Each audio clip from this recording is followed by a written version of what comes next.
सद्गुणेशीभावस्मरणाय ओम सरस्वती महाभागे विद्ये कमलोचने विद्यारूपे विशालाक्षी विद्यां देहि नमोस्तुते। शांति शांति शांति।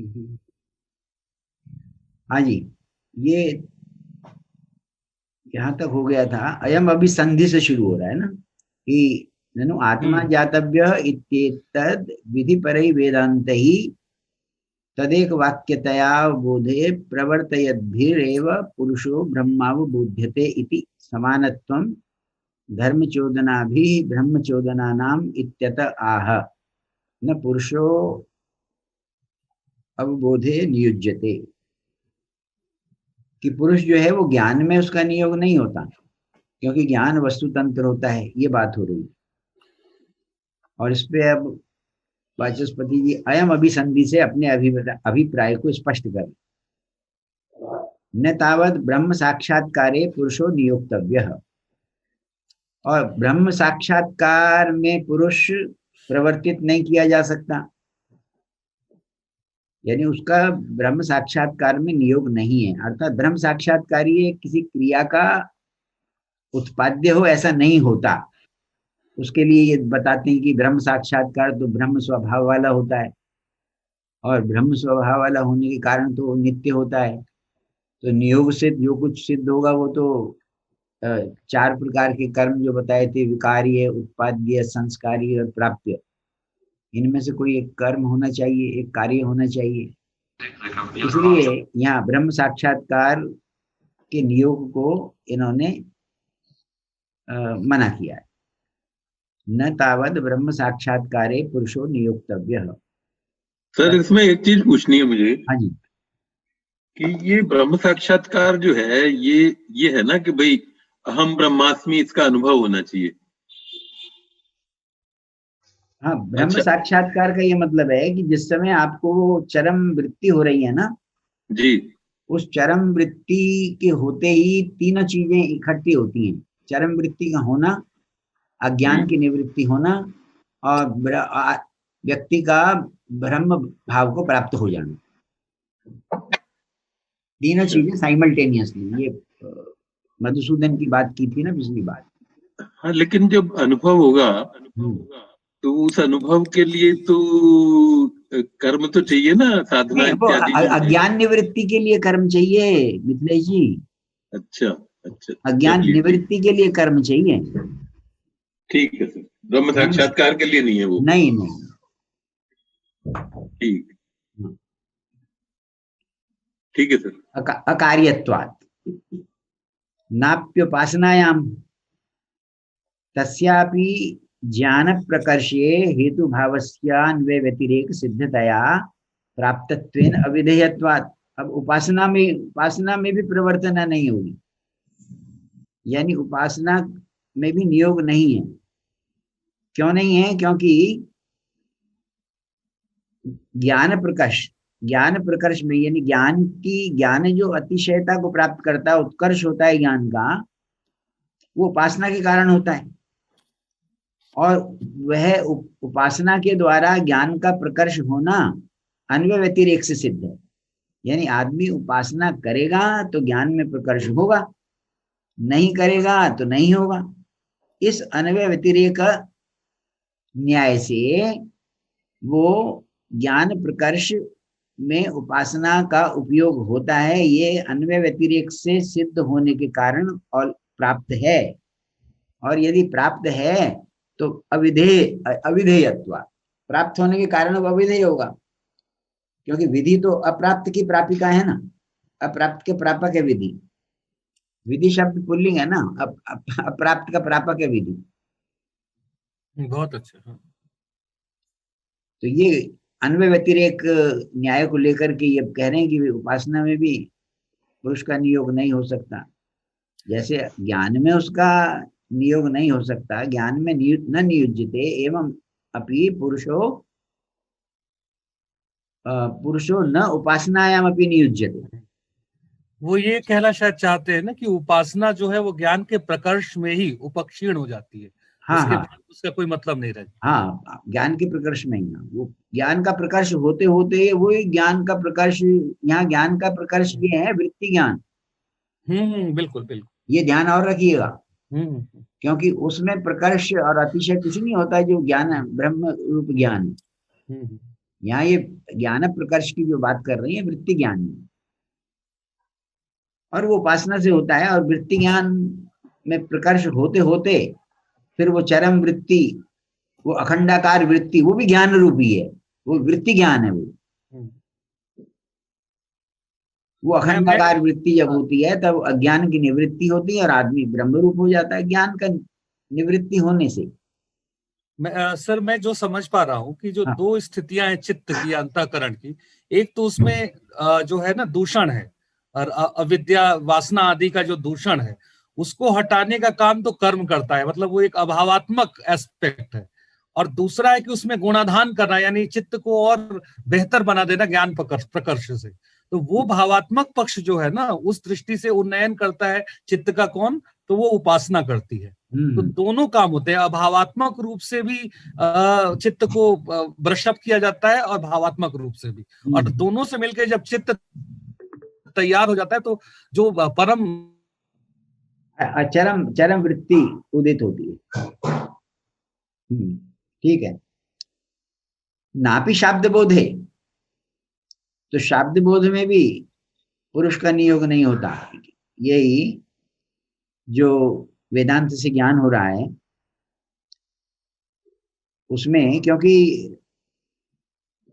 वाचस्पति विधि नहीं मानते ना, वो जो आत्मावारे द्रष्टव्य श्रोतव्य मंतव्य निधिध्यासितव्य, यहाँ पर वाचस्पति विधि नहीं मानते, विवरणकार श्रवण विधि मानते हैं। तो ये यहाँ पर फर्क पता लग रहा है कि नापि शाब्द बोध है, यानी श्रवण में भी नियोग नहीं होता पुरुष का। वो क्यों नहीं होता उसके लिए समझा रहे हैं। तस्याप्यधीत वेदस्य पुरुषस्य विदित पद तदर्थस्य समधिगत शाब्द न्याय तत्वस्य अप्रत्यूहम उत्पत्ते। तस्यापि, तस्यापि का मतलब शाब्द बोधस्यापि, जिसने वेद पढ़ लिया और जिसको पद और उसके अर्थ का ज्ञान है और शब्द संबंधी सिद्धांतों का भी उसको अच्छी तरह समाधिगमन है, यानी अच्छी तरह उसको मास्टरी है उस पे भी, समाधिगत शाब्द न्याय तत्वस्य, शाब्द न्याय तत्वों का जिसको अच्छी तरह ज्ञान है, वो जब वेद पढ़ेगा तो उसको अप्रत्युहम माने बिना किसी बाधा के वो शाब्द बोध उत्पन्न हो जाएगा। तस्यापि अप्रत्युहम उत्पत्ते, शाब्द बोधस्यापि अप्रत्युहम उत्पत्ते। तो इसलिए शाब्द बोध में भी पुरुष का नियोग नहीं होता। और इसी में नियोग कैसे नहीं होता उसमें भी दृष्टांत दे रहे हैं। अत्रैव दृष्टान्तम आह, जो भाष्य में कहा है, यथाक्षार्थ सन्निकर्षेण अर्थावबोधे तद्वत्। जैसे कोई भी रूपवान पदार्थ यदि मेरी आंखों के सामने उपस्थित है, आलोक भी है और ज्ञानेंद्रियां भी मेरी ठीक हैं, स्वस्थ हैं, तो वो ज्ञान मुझे हो ही जाएगा, उसमें नियोग करने की कोई जरूरत नहीं है। तो ज्ञान क्योंकि वस्तु तंत्र होता है तो वो होता है, वो किया नहीं जाता। इसका एक उदाहरण मैं देता था ना, अक्सर ये देता हूं कि भाई यदि किसी गली में दुर्गंध हो रही है और आप वहां से गुजर रहे हैं तो आपको प्रयास करने की जरूरत नहीं है, वो दुर्गंध आ ही जाएगी, गंध ज्ञान हो ही जाएगा। ऐसे ही रूप आपके सामने यदि उपस्थित है, रूपवान पदार्थ, और उसकी सारी प्रत्यक्ष होने की सामग्री आपके सामने उपलब्ध है, तो प्रत्यक्ष ज्ञान हो ही जाएगा। इसी प्रकार ब्रह्म साक्षात्कार में पुरुष का नियोग नहीं हो सकता। यथाक्ष, ये दृष्टांत दे दिया, यथाक्ष अक्षार्थ सन्निकर्षेण अर्थावबोधे, ये दृष्टांत हो गया। और दार्ष्टान्तिक हो गया क्या, कि यही कि आत्मज्ञान में पुरुष का नियोग नहीं होता। इसका अर्थ ये हुआ कि उसका विधान करने की आवश्यकता नहीं है। हाँ विधान, हाँ विधान करने की आवश्यकता नहीं, विधान होता भी नहीं। और यदि उस तरीके के विधान लगते हैं, जैसे आत्मा अरे द्रष्टव्य, द्रष्टव्य में तो ये है ना कि आत्मा का दर्शन किया जाना चाहिए, तव्यत प्रत्यय लगा हुआ है तो विधि परक है वो, ऐसा लगता है। तो शंकर वहां ये कहते हैं कि विधि छायाणी वाक्यानी, विधि रूप नहीं है वो, विधि की छाया से लिए हुए रहते हैं। सर ये यहाँ पे ना यही संदेह उत्पन्न होता है ना कि जब शंकर स्पष्ट रूप से विदित छायानि वचनानि कह रहे हैं, तो विवरणकार उससे विपरीत मत कैसे रख सकते हैं? विवरणकार तो वो श्रवण विधि की बात करते हैं कि वो ये कहते कि वो श्रवण नियम विधि है, नियम विधि का वहां पर ये मतलब है कि आपको यदि ब्रह्म का ज्ञान करना है तो केवल उपनिषद वाक्यों से ही करना है, वो नियम विधि है, पुराणों से नहीं करना है, स्मृति ग्रंथों से नहीं करना है, केवल वेदांत वाक्यों से ही ब्रह्म के विषय में श्रवण करना है, ये नियम विधि है वहां। आचार्य शंकर की सर एक पंक्ति है ना, तज ज्ञेयम यद उपनिषत्सु विनिश्चितार्थम, तज ज्ञेयम यद उपनिषत्सु विनिश्चितार्थम। हाँ, तो वो मतलब एक नियम कर दिया ना वो, नान्यो पंथा विद्यते अनाय, हाँ, वही रास्ता है।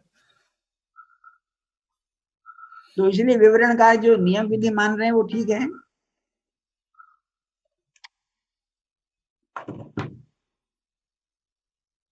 हाँ भाई, सत्य मूर्ति हो गई नहीं बात ये। हाँ ठीक है सर, मतलब वो ऐसा लग रहा है ना कि शंकर जो है विधि मानना ही नहीं चाहते और फिर भी नियम विधि भी मान के कम से कम उसका विधित्व तो स्वीकार कर रहे हैं ना विवरणकार। हाँ स्वीकार कर रहे हैं, साथ में ये कह रहे हैं कि वो वेदांत वाक्यों को पढ़ने की ओर उनका एम्फेसिस है, कहीं और से नहीं।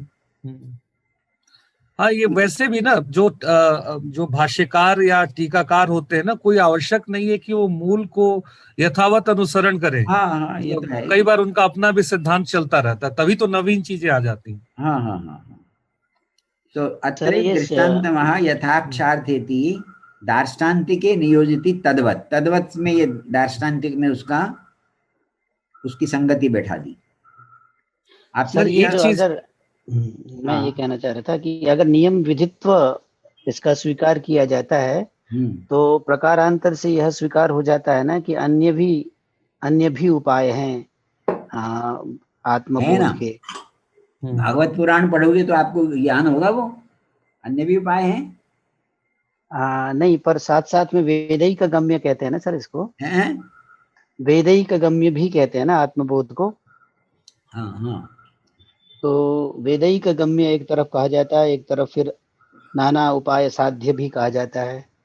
ऐसा कैसे? ये तो दो असंगतियां हो गई। जब भागवत पुराण से भी ज्ञान हो जाता है तो वेद शब्द वहां पर उपलक्षण हो सकता है ना उन ग्रंथों का जो वास्तव में आध्यात्मिक मार्ग को प्रशस्त करने में वास्तव में सहायता करते हैं।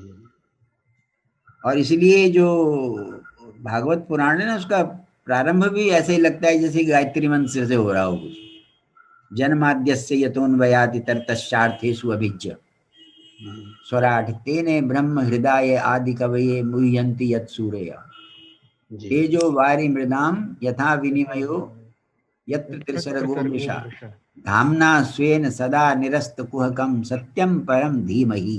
बिल्कुल ऐसा लग रहा गायत्री मंत्र। सर ये है ना, एक चीज है सर, हाँ, कि बृहदारण्यक उपनिषद के 2-4-10 में जो है ना कि जहाँ महद्भूतस्य जो दिया है ना ऋग्वेदादि, जो उससे है, तो उसमें पुराण भी सम्मिलित है। हाँ हाँ, तो पुराण जो है कोई वेद से अलग चीज नहीं है, वो एक उसका अपना बाद में एक शैली के रूप में वो तो है ही कि वो ऐसा आता तो है ही। लेकिन यहाँ पर मैंने कहीं पे ऐसा पढ़ा है इसी टीकाओं में, तो एकदम रेफरेंस तो नहीं बता सकता, कि जब ये नियम विधि की बात करते हैं तो वहां पर ये कहते हैं वेदांत वाक्यैरेव ब्रह्म श्रोतव्यम। तो ऐसा भी पढ़ा, मैं वो बता रहा हूँ, रेफरेंस तो जब कभी मुझे इस बात को ध्यान में रख करके देखूंगा।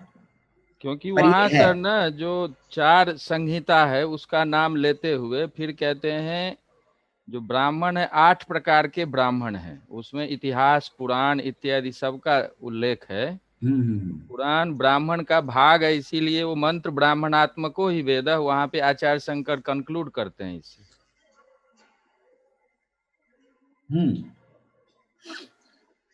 ऐसा भी हो सकता है ना सर कि भागवत पुराण से उसको जान लिया, लेकिन हाँ, उसके बाद भी नहीं वो, उपनिषद वाक्यों के माध्यम से ही उसका पर्यवसान होना हाँ, चाहिए। मुझे ऐसा जान लगता है कि उपनिषद वाक्यों से सुनने में अदृष्टार्थ की उत्पत्ति होगी।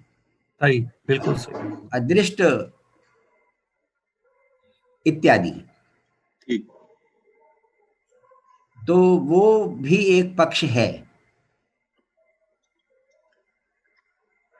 उस बात को भी ध्यान में रखना चाहिए कि पुराण नियम के वाचन से वो अदृष्टार्थ वैसा उत्पन्न नहीं होगा जैसे वेदांत वाक्यों के श्रवण और पठन अध्ययन इत्यादि से हो। नियम विधि में ये पक्ष तो सर्वत्र है ही ना सर, हाँ, बिल्कुल हाँ, है। वैसे तो सर अदृष्ट की आवश्यकता ही क्या है अगर ब्रह्म ज्ञान हो गया तो। हाँ, ब्रह्म लेकिन फिर ज्ञान, भी फाइनल स्टेज जो है वो उपनिषद के वेदांत वाक्यों का श्रवण ही है। हाँ, हाँ, ये शायद अभिप्राय है। हाँ, हाँ, यही है। और इसलिए प्रमाण भी वो उसी को मानते हैं ना, उपनिषद जी वाक्य जी। को। जैसे हाँ, पूरा नैष्कर्म सिद्धि में ये बताया तत्त्वमसि इत्यादि वाक्यों से ही, महावाक्यों से ही ब्रह्म ज्ञान संभव है। जी। ये नैष्कर्म सर सिद्धि का लेकिन सारा विषय ही है। लेकिन जहाँ पुराणों और स्मृतियों की कई बार चर्चा आती है, वो उनका उनका लाभ या उनका वेदों से व्यतिरेक बार बार यही कहा जाता है कि वे लोग जिनको स्त्री शूद्र द्विज बंधु नाम न त्रयी श्रुति गोचरा, हाँ, उनके लिए भी यहाँ से ही स्त्रियो वैश्यास तथा शूद्रास्ते भी यान्ति पराम गतिम।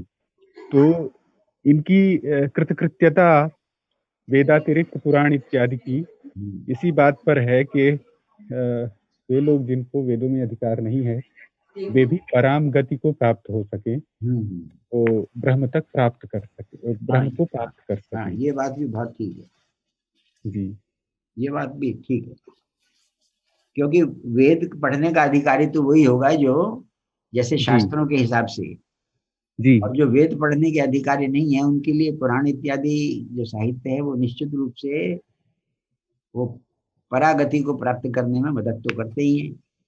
तो ये, परागति को प्राप्त कराने वाली है। हाँ जी। जी, अच्छा, आगे देखिए,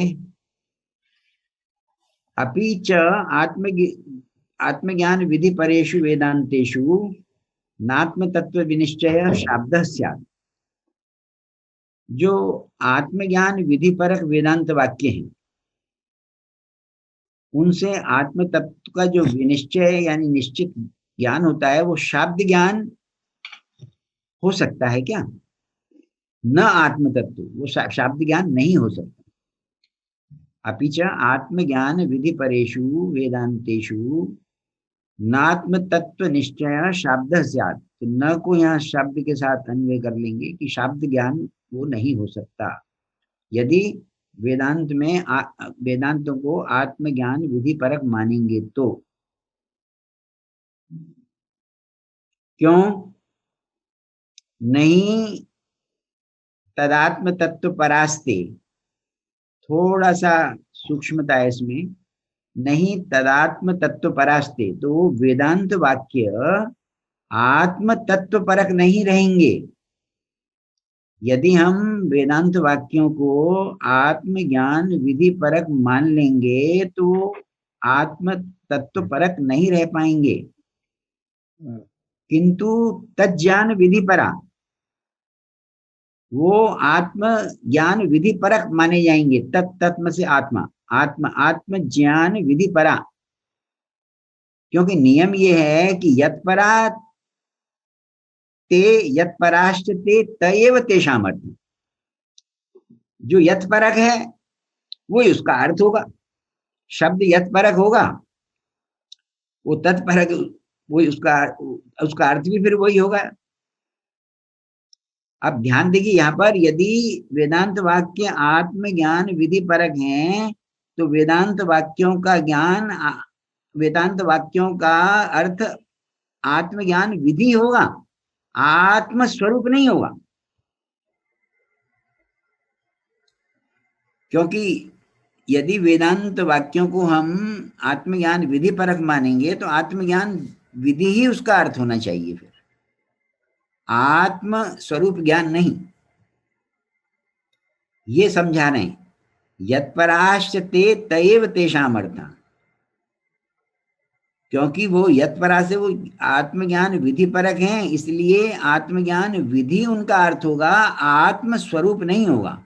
इसीलिए कहा ये नात्म तत्व विनिश्चय शब्द स्यात्, कि यदि वेदांत वाक्य आत्मज्ञान विधि परक हैं तो आत्मज्ञान विधि उनका अर्थ होगा, आत्म तत्व उनका अर्थ नहीं होगा। नहीं तदात्म तत्व परास्ते, क्योंकि वो आत्म तत्व परक नहीं रहे, फिर वो आत्मज्ञान विधि परक हो गए। थोड़ी सी बारीक सी बात है ना ये। अब इसको ऐसे भी समझा जा सकता है, जो विधि परक मानते हैं वो अपनी तरफ से समझा रहा है कि भाई देखो, न च बोधस्य बोध्य निष्ठत्वाद अपेक्षितत्वात् अन्य परेभ्योपि बोध्य तत्व विनिश्चय। जो बोध होता है वो बोध्य परक होता है, बोध्य के लिए उसका बोध्य परक होता है, बोधस्य बोध्य निष्ठित्वात्। और जब आत्मज्ञान की हम बात करते हैं, आत्मज्ञान का विधान हो रहा है, तो जब ज्ञान का विधान हो रहा है तो ज्ञान से ज्ञान तो ज्ञेय निष्ठ होता है, ज्ञान ज्ञेय से निरूपित होता है, बोध्य बोध का निरूपक है। इसलिए क्योंकि वो बोध्य बोध का निरूपक है, इसलिए अन्य परक होने पर भी, यानी आत्मज्ञान विधि परक होने पर भी आत्म तत्व का ज्ञान हो ही जाएगा, क्योंकि बोध बोध्यनिष्ठ होता है।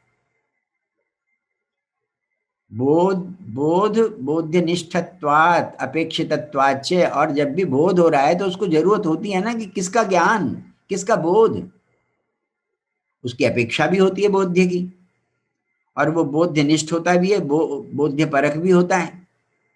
इसलिए जब हम वेदांत वाक्यों को आत्मज्ञान विधि परक मानेंगे, यद्यपि वो आत्म तत्व से भिन्न परक हैं, अन्य परक हैं, अन्य परक माने आत्मज्ञान विधि परक हैं। आत्मज्ञान विधि परक होने के कारण भी आत्मा का, आत्म तत्व का विनिश्चय हो जाएगा, क्योंकि आत्मा बोध्य है। ये पूर्व पक्षी ने, या जो आत्मज्ञान विधि मानते हैं, उन्होंने इस प्रकार से अपनी एक्सप्लेनेशन दी कि ऐसा नहीं है कि भाई यदि हम वेदांत वाक्यों को आत्मज्ञान विधि परक माने तो आत्म तत्व का निश्चय नहीं हो पाएगा। आत्म तत्व का निश्चय हो जाएगा, उसके लिए वो अपना तर्क प्रस्तुत कर रहे हैं। क्योंकि जो बोध है, जो ज्ञान है, वो ज्ञेय परक होता है, ज्ञान ज्ञेय से निरूपित होता है, ज्ञेय ज्ञान का निरूपक है। अर्थात जब भी हम ज्ञान शब्द बोलेंगे तो हमको ये एकदम स्वाभाविक रूप से आएगा, किसका ज्ञान, तो किसका ज्ञान, तो ज्ञेय का ज्ञान। तो वो आत्मज्ञान विधि परक जो मानने वाला व्यक्ति है, वो ये कह रहा है कि भाई आत्मज्ञान विधि परक होने पर भी वेदांत वाक्यों के, क्योंकि ज्ञान ज्ञेय निष्ठ होता है, ज्ञान ज्ञेय से निरूपित होता है, और ज्ञान को ज्ञेय की अपेक्षा भी होती है। इसलिए यद्यपि वेदांत वाक्य आत्म तत्व से भिन्न आत्मज्ञान विधि परक हैं, तो भी आत्मा का ज्ञान हो जाएगा, ये इसका अभिप्राय। अपि च आत्मज्ञान विधि परेषु वेदांतेषु नात्म तत्व विनिश्चय शाब्दः स्यात्, नहीं तदात्म तत्व परास्ते किंतु तज्ज्ञान विधि पराः।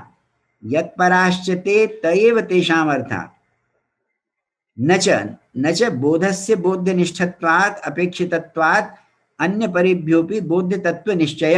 न च से सिद्धांति की बात, जो आत्मज्ञान विधि परक नहीं मानता वो कह रहा है कि ऐसा नहीं होता। अब उसके लिए एक आर्गुमेंट दे रहा है। समारोपेण आपी तद उपपत्ते, जो उपासना वाक्य है ना, वो जो उपासना वाक्यों को ही ज्ञान विधि परक मानने की बातचीत चल रही है, और जो ज्ञान विधि परक मानते हैं वेदांत वाक्यों को, वो उपासना ही उनके मन में होती है जब इस प्रकार का आक्षेप लगाते हैं। जैसे जब भी जहां पर उपासना का विधान है, तो ये जरूरी नहीं है कि बोध्य का वास्तविक स्वरूप ही उपासना का ऑब्जेक्ट बन रहा हो। जैसे वाचम धेनु उपासीत, ये बृहदारण्यक है, वाचम धेनु उपासीत।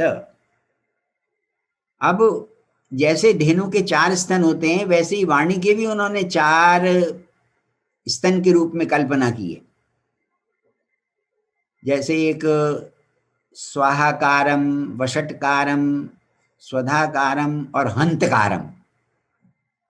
तो फिर कहा भी ये तो 4 स्तन है, तो फिर ये और जो उसके उपजीवक हैं वो तो होते हैं 3 देवता, मनुष्य और पितृगण। तो भाई ये 4 हैं और 3 है, तो ये कैसे डिवीजन होगा? तो फिर डिवीजन बताया वहां उपनिषद में ही कि भाई जो वषटकार और स्वाहाकार ये देवताओं का उपजीव्य है, दोनों। वषटकार और स्वाहाकार देवताओं का उपजीव्य है, स्वधाकार जो है पितृगण का उपजीव्य है, और हंतकारम मनुष्यों का उपजीव्य। बात सारी यहां पर यह है कि जो वाणी धेनु नहीं है, उसमें धेनुत्व का आरोप कर करके उपासना बताई जा रही। तो जो उपास्य है ना, वो मतलब वाणी की धेनु के रूप में आप उपासना कीजिए। तो यहां पर जो उपास्य है धेनु रूप में वाणी की उपासना करना, वो वास्तविक नहीं है। वाणी की जब आप धेनु रूप से उपासना कर रहे हो, तो जो उपास्य है वो वास्तविक नहीं है, आरोपित है वो। तो वो ये कह रहे हैं कि जो बोध्य होता है वो आरोपित तो हो सकता है। इसलिए जहां पर भी आप विधि मानोगे, वहां पर जो ज्ञेय है, जो बोध्य है, वो वास्तविक ही हो, ये आवश्यक नहीं है। इसलिए ये वेदांत वाक्य विधि परक नहीं माने जाने चाहिए। यदि उनको हम विधि परक मानेंगे, आत्मज्ञान विधि परक मानेंगे, तो आत्म तत्व का विनिश्चय नहीं हो पाएगा। और उसका विनिश्चय, क्योंकि जो उपासना विधि है, वो जिसका जो उपास्य है, जो ज्ञेय है, वो आवश्यक नहीं कि वास्तविक स्वरूप वाला भी हो। इसलिए उनको वेदांत वाक्यों को तस्मात् न बोध विधि परा वेदांता इति सिद्धम। ये पॉइंट समझ में आया? यहां से भाई ये जो है ना, ये नहीं तदात्म तत्व परास्ते किंतु तज्ज्ञान विधि परा यत् पराश्चते तयेव तेषाम् अर्था न च बोधस्य बोध्य निष्ठत्वात् अपेक्षितत्वात् अन्य परेभ्यो भी बोध्य तत्व विनिश्चय समारोपेणापि तदुत्पत्ते। तदुत्पत्ति का मतलब उपासना की, उपासना विधि की, ज्ञान विधि की उत्पत्ति समारोप आरोप से भी हो जाती है। जैसे मनो ब्रह्म उपासित, अब मन तो ब्रह्म नहीं है ना, जो अब्रह्म है उसमें ब्रह्मत्व का आरोप कर रहे हैं। ऐसे ही वाणी में धेनु का आरोप कर लिया, तो ये समारोप से भी उपासना वाक्यों की उत्पत्ति होती है। इसलिए ये सिद्ध होता है कि जब ज्ञान विधि हम मानेंगे, तो ज्ञेय का स्वरूप वास्तविक ही हो, यह आवश्यक नहीं है। इसलिए बोध भले ही बोध्यनिष्ठ हो, बोध का वास्तविक स्वरूप होगा, तभी तो हम ये मानेंगे कि आत्म तत्व का विनिश्चय हो सकता है हमें ज्ञान विधि यदि वेदांत वाक्यों को माने तो हम। ये पॉइंट समझ में आया? सर जो मैं समझ पा रहा हूँ, आप मुझे सुन रहे हैं ना? हाँ, हेलो। हाँ सर, मैं जो समझ पा रहा हूँ ना कि ये पूर्व पक्ष कह रहा है ना कि आप जो है ना उसको, जो भी श्रवण आदि विधि है ना, या जो भी इस तरह के ज्ञान विधि उपनिषद, को, श्रवण विधि हाँ को छोड़ दो। अच्छा ठीक है, हाँ श्रवण विधि की जो बात भी नहीं है यहाँ। जो भी उपनिषद वाक्य हैं, हाँ, जो उपनिषद वाक्य वो ज्ञान विधि परक है, ये आएगा हाँ वैसे। हाँ ज्ञान विधि परक ही है, ये पूर्व पक्ष कहता है। और उसका वो तर्क जो देते हैं कि आखिर ज्ञान विधि परक में भी जो है बोध्य जो उसका है, गे है, वो तो कहीं ना कहीं आक्षिप्त होता ही, इसलिए उसका भी निश्चय हो जाएगा। तो ये जो हेतु दिया उन्होंने, इसमें जो सिद्धांती हैं वो एक तरह से व्यभिचार दिखा देंगे, तब तो उपासना में भी हो जाएगा। वही बात उपासना पे भी लागू होगी। और ऐसे में क्या होगा कि वो क्या लागू होगी उपासना में? उपासना में भी जो है ना, जो जो जो विषय है, गे है, वो उसमें भी आक्षिप्त होगी वैसे ही। वो तो जो ज्ञान विधि है ना, वो उपासना ही विधि है सत्यमूर्ति, ये मानो ना आप। हाँ हाँ ठीक है। ज्ञान तो विधि का मतलब ही उपासना विधि है। हाँ, तो वहां पर तो समारोप जो और हम वो कर, समारोप हाँ, से भी वहां पर काम चलता है। काम चलता है, और हाँ, उससे और वो वास्तविक तत्व का उपासना तो का बोध मतलब यही हो होगा गया ना नहीं। हाँ, कि हाँ जैसे बिल्कुल बिल्कुल। जैसे हाँ अब वो स्त्री में अग्नि बुद्धि करके भी उपासना की बात की है, आता है वो, मुझे इस प्रकरण ध्यान नहीं है इस समय, पर ये तो है ही, मनोब्रह्म उपासित, ये तो है ही। बिल्कुल वो है। हाँ और वाचम धेनु उपासित ये भी है। तो यहाँ पर जो धेनु नहीं है उसको धेनु के रूप में आप उपासना करोगे ना। वाणी बिल्कुल की बिल्कुल। धेनु रूप में उपासना करने का क्या मतलब है? वाणी धेनु तो नहीं है ना। तो वास्तविक अभेद समारोह से थोड़े हो जाएगा। है। वो वास्तविक अभेद थोड़े होगा, वो तो भेद स्पष्ट है, हाँ हाँ, माना जा रहा है ना, मानने की स्थिति है, तो मानने में ध्यान वास्तविक ध्यान अभेद केवल होगा। इस हाँ बात पे दो, जो उसने हाँ। आर्गुमेंट दिया है ना कि बोध बोध्यनिष्ठ होता है। हम्म बोध बोध्यनिष्ठ होता है और अपेक्षित भी होता है, इसलिए आत्मज्ञान विधि में आत्मा भी गे मान करके बात कर रहा है ना वो। तो वो भी बोध आत्मनिष्ठ हो गया। और जब ज्ञान विधि मानोगे आप, आत्मज्ञान विधि, तो उसमें आत्मा का ज्ञान हो ही जाएगा। वो जो आत्म तत्व विनिश्चय न स्यात् कहा है ना, वो तो पूर्व पक्षी कह रहा आत्मज्ञान विधि मानने पर भी, क्योंकि ज्ञान गे निष्ठ होता है, इसलिए गे जो आत्मा है उसके स्वरूप का ज्ञान हो ही जाएगा, तो आत्म तत्व विनिश्चय हो जाएगा। और यहाँ पर सिद्धांती यानी जो ज्ञान विधि परक नहीं मानता, वही कहता है कि भैया जो बोध्य है ना, वो उपासना में वास्तविक स्वरूप वाला हो, ये आवश्यक नहीं है। इसलिए समारोपेण अपि तद उपपत्ते, समारोप अध्यारोप आरोप करके भी तद उत्पत्ति का मतलब ज्ञान विधि उपपत्ति या उपासना विधि उपपत्ति, या तद को केवल उपासना भी लगा लो, उपासनोपपत्ति ये भी कर सकते हैं। इसलिए तस्मान न बोध विधि परा वेदांता, इसको घर पे अच्छी तरह मनन करना। सर वो वाक्य तो नहीं कह रहे थे, पुरुषो भाव गौतमाग्नि यो। हाँ, पुरुषो भाव गौतमाग्नि। जी जी जी। तो वहां पर पुरुष में अग्नित्व बुद्धि, योषा में अग्नित्व बुद्धि, ऐसे आए ना उसमें। जी जी। पांच वहां पर उपासना है वो। संपद रूप उपासना, अध्यास रूप उपासना, वो वो सब चर्चा आई है। जो अग्नि नहीं है उसमें अग्नि बुद्धि से, हम्म वहां पर भी वो वास्तविक नहीं रहा ना, समारोप से हो रहा है वहां पर। तो इसलिए ये वेदांत वाक्य बोध विधि परक नहीं है। तस्मान न बोध विधि परा वेदांता इति सिद्धम।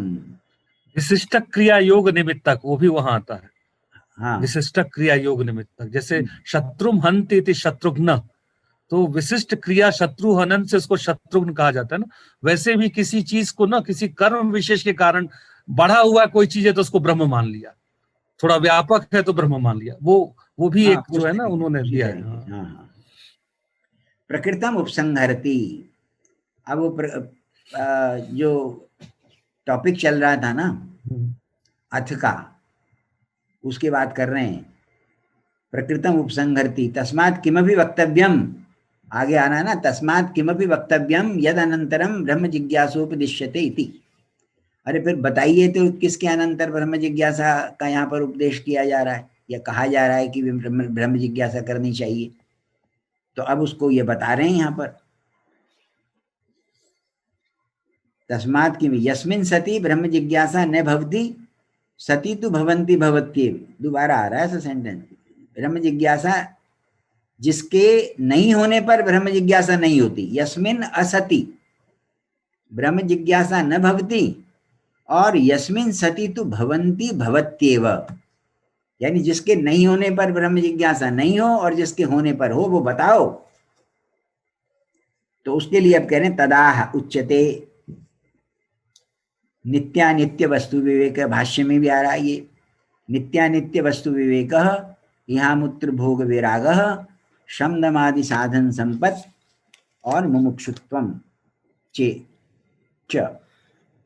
तो ये अब अधिकारी के ये विशेषण होंगे जो जिनके जिस अधिकारी जो अधिकारी इन गुणों से युक्त होगा वो ब्रह्म जिज्ञासा में अधिकारी है, ब्रह्म जिज्ञासा का अधिकारी, वो ब्रह्म जिज्ञासा कर सकता है, वो एलिजिबल हो गया ब्रह्म जिज्ञासा के लिए। अच्छा, यहाँ पर अब देखो ना, एक प्रकार से ये जो अर्थ का शब्द अनंतरीय है वो लगभग ये यहाँ पर पूरा हो रहा है आगे कि अथ का शब्द अथ शब्द का अर्थ अनंतरीय, कि वो अनंतरीय क्या कि जो जिसमें ये 4 गुण होंगे, नित्यानित्य वस्तु विवेक, इहामुत्रार्थ भोग विराग, शमदमादि साधन संपत्ति और मुमुक्षुत्व, वो ब्रह्म जिज्ञासा का अधिकारी है। एक प्रकार से अर्थ से ये भी निकल गया कि अर्थ ये भी निकला कि भाई अधिकारी को बताने के लिए शब्द का प्रयोग किया है। ओमनाथ विमली जी बता रहे थे हमें। हाँ भाई ओमनाथ जी। जी सर जी। ये ध्वनि है जी। अच्छा, यहाँ पर नित्यानित्य वस्तु विवेक का वाचस्पति बड़ा विचित्र अर्थ करते हैं, वो आप जरा ध्यान से देखना और फिर आप सब बताना मुझे कि भाई ऐसा क्यों किया उन्होंने। नित्यानित्य वस्तु विवेक इत्यादि, नित्य प्रत्यगात्मा, जो बिल्कुल स्पष्ट अर्थ है वो तो ये है भाई, नित्य प्रत्यगात्मा है, अनित्य देहेंद्रिय विषाद है।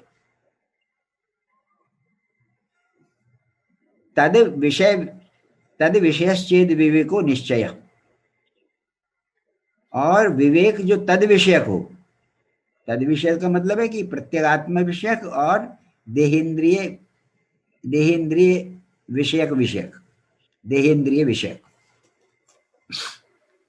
तो जिसको ये निश्चय है कि प्रत्यगात्मा नित्य है, देहेंद्रिय विषय इत्यादि सब अनित्य हैं,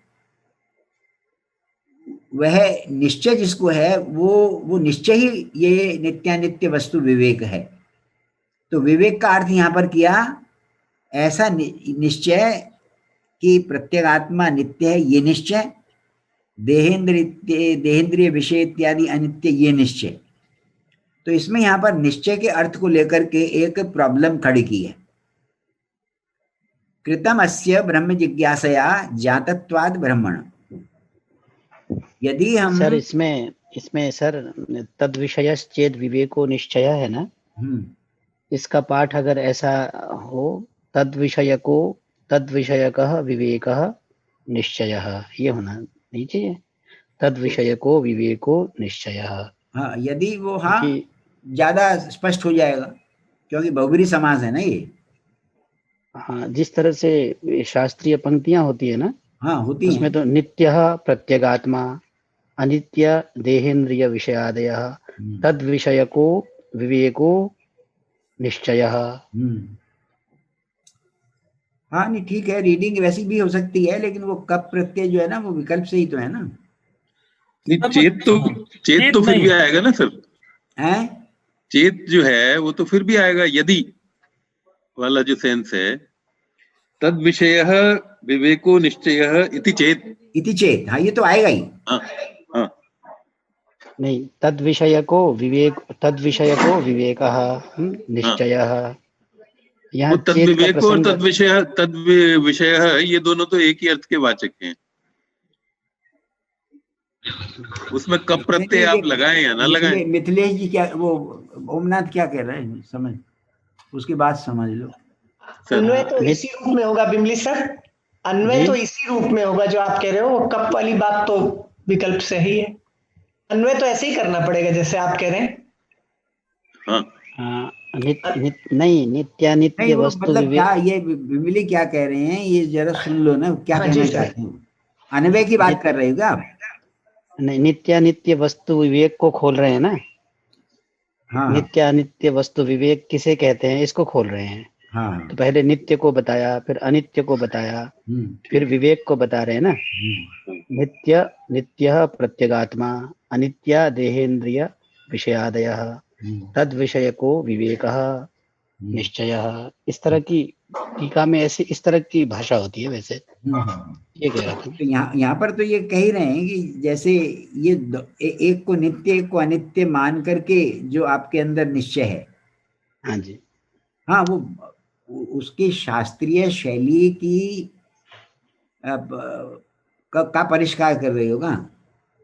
सर चेत को छोड़ नहीं सकते ना विमली चेत सर, नहीं छोड़ा जाएगा, चेत छोड़ नहीं सकते आप, चेत वो नहीं तो लेना ही। क्योंकि आगे जो सेंटेंस आ रहा है ना, हाँ, कृतमस्य ब्रह्म जिज्ञासया, यदि विवेक को निश्चय माना जाएगा हाँ, तो ब्रह्म जिज्ञासा की जरूरत नहीं है, ये मतलब अलग हो गया। जी जी जी, सही सही। आगे आगे की पंक्ति की चेत के वो इफ चेत तो आएगा ही कि यदि विवेक का अर्थ हम निश्चय करेंगे, निश्चित ज्ञान करेंगे, तो आपको आत्मा का भी तो ज्ञान हो गया फिर, और देहेंद्रिय को भी ज्ञान हो गया।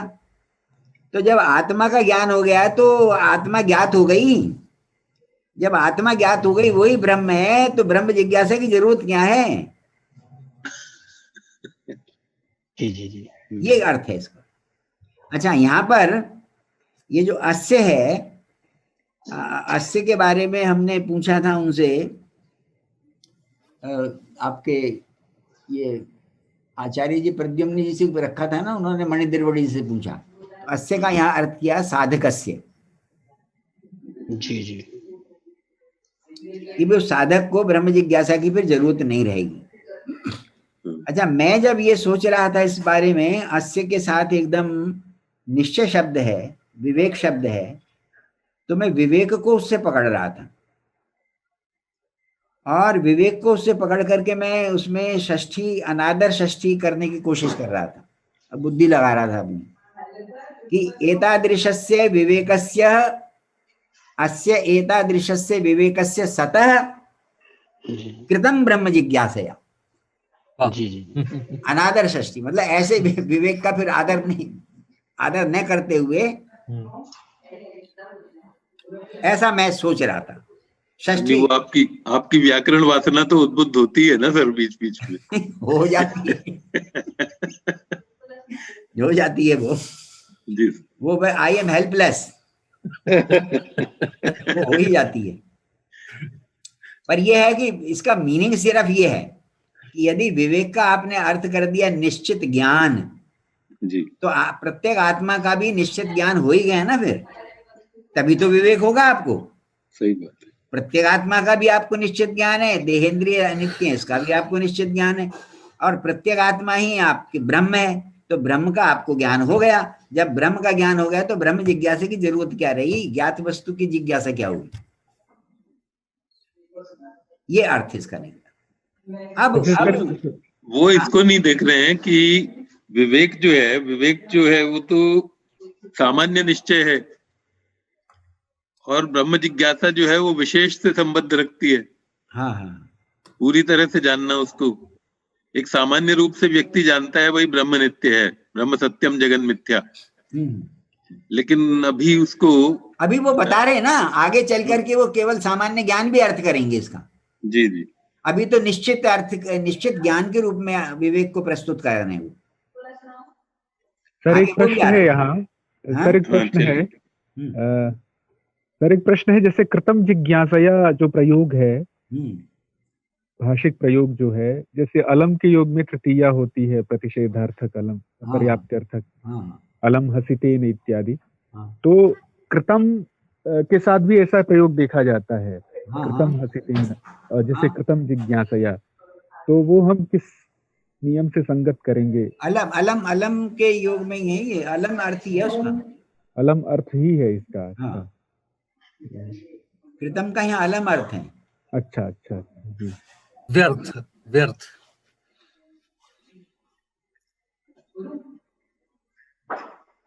अच्छा, जातत्वात् ब्रह्मण, वैसे मोटा मोटा समझ आ गया ना ये। हाँ सर, नहीं, ठीक है। अथ नहीं, विवेको ज्ञान मात्रम, आगे विवेक का अर्थ बता रहे हैं। अब यहाँ पर आप उसको निश्चित ज्ञान मत मानो, विवेक का अर्थ केवल ज्ञान सामान्य ले लो। अथ विवेको ज्ञान मात्रम न निश्चय तथा सति एष विपर्यासाद अन्य संशय स्यात्। अच्छा, विपर्यास का मतलब भ्रम है, भ्रम होगा तो वो किसी काम का है नहीं। अब वो कह रहे हैं कि तथा सति एष एष विवेक, जिसका अर्थ किया है उन्होंने ज्ञान सामान्य, तब वो विपर्यास भ्रम से भिन्न संशय ही होगा, क्योंकि ज्ञान तो संशय भी हो सकता है ना।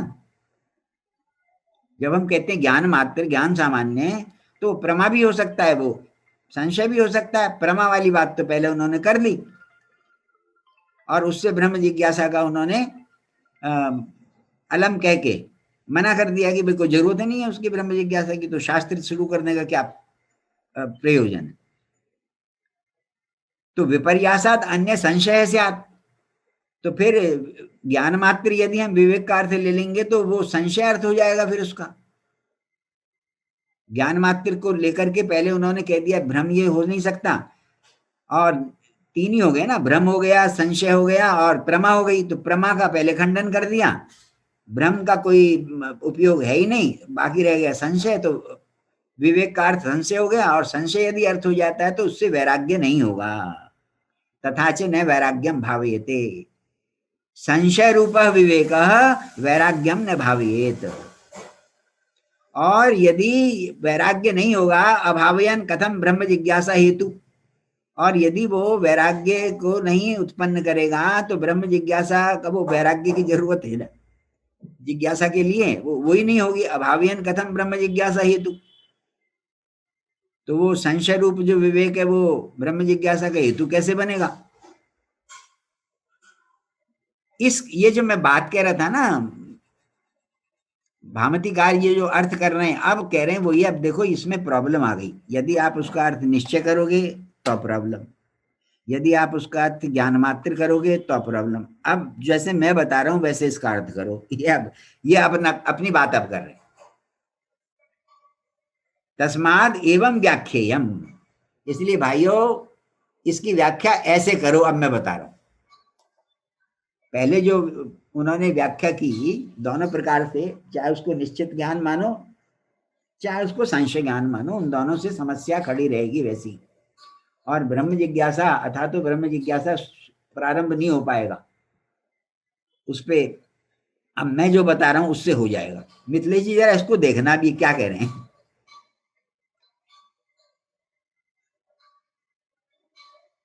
वो कह रहे हैं कि नित्यानित्योर वस्तीति नित्यानित्य वस्तु। नित्यानित्य वस्तु क्या है? जो नित्य में और जो अनित्य में रहता है वह धर्म नित्यानित्य वस्तु है। नित्यानित्योर वस्तीति नित्यानित्य वस्तु, वस धातु से वस्तु को सिद्ध किया ना उन्होंने। जो नित्य और अनित्य में रहता है वो धर्म नित्यानित्य वस्तु है। एक बात, नित्यानित्योर धर्मिणो तद्धर्माणाम च विवेको।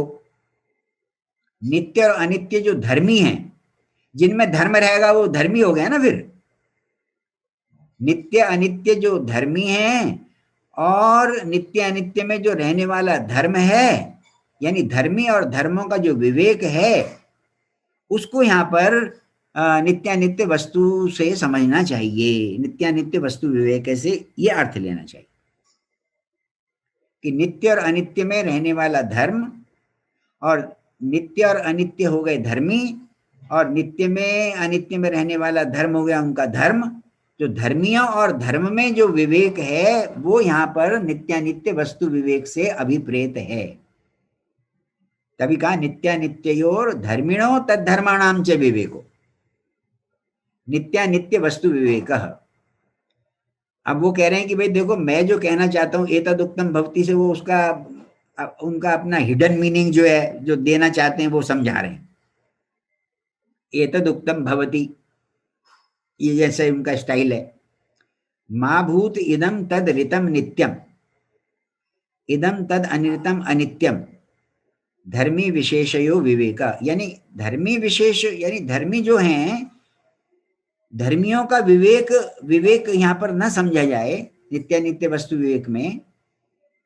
मा भूत इदम तद ऋतम नित्यम, यानी इदम तद ऋतम नित्यम, ये जो ऋत है सत्य है ये नित्य है, और ये जो अनृत है असत्य है ये अनित्य है। इन धर्मी विशेष का विवेक यहाँ पर अभिप्रेत नहीं है।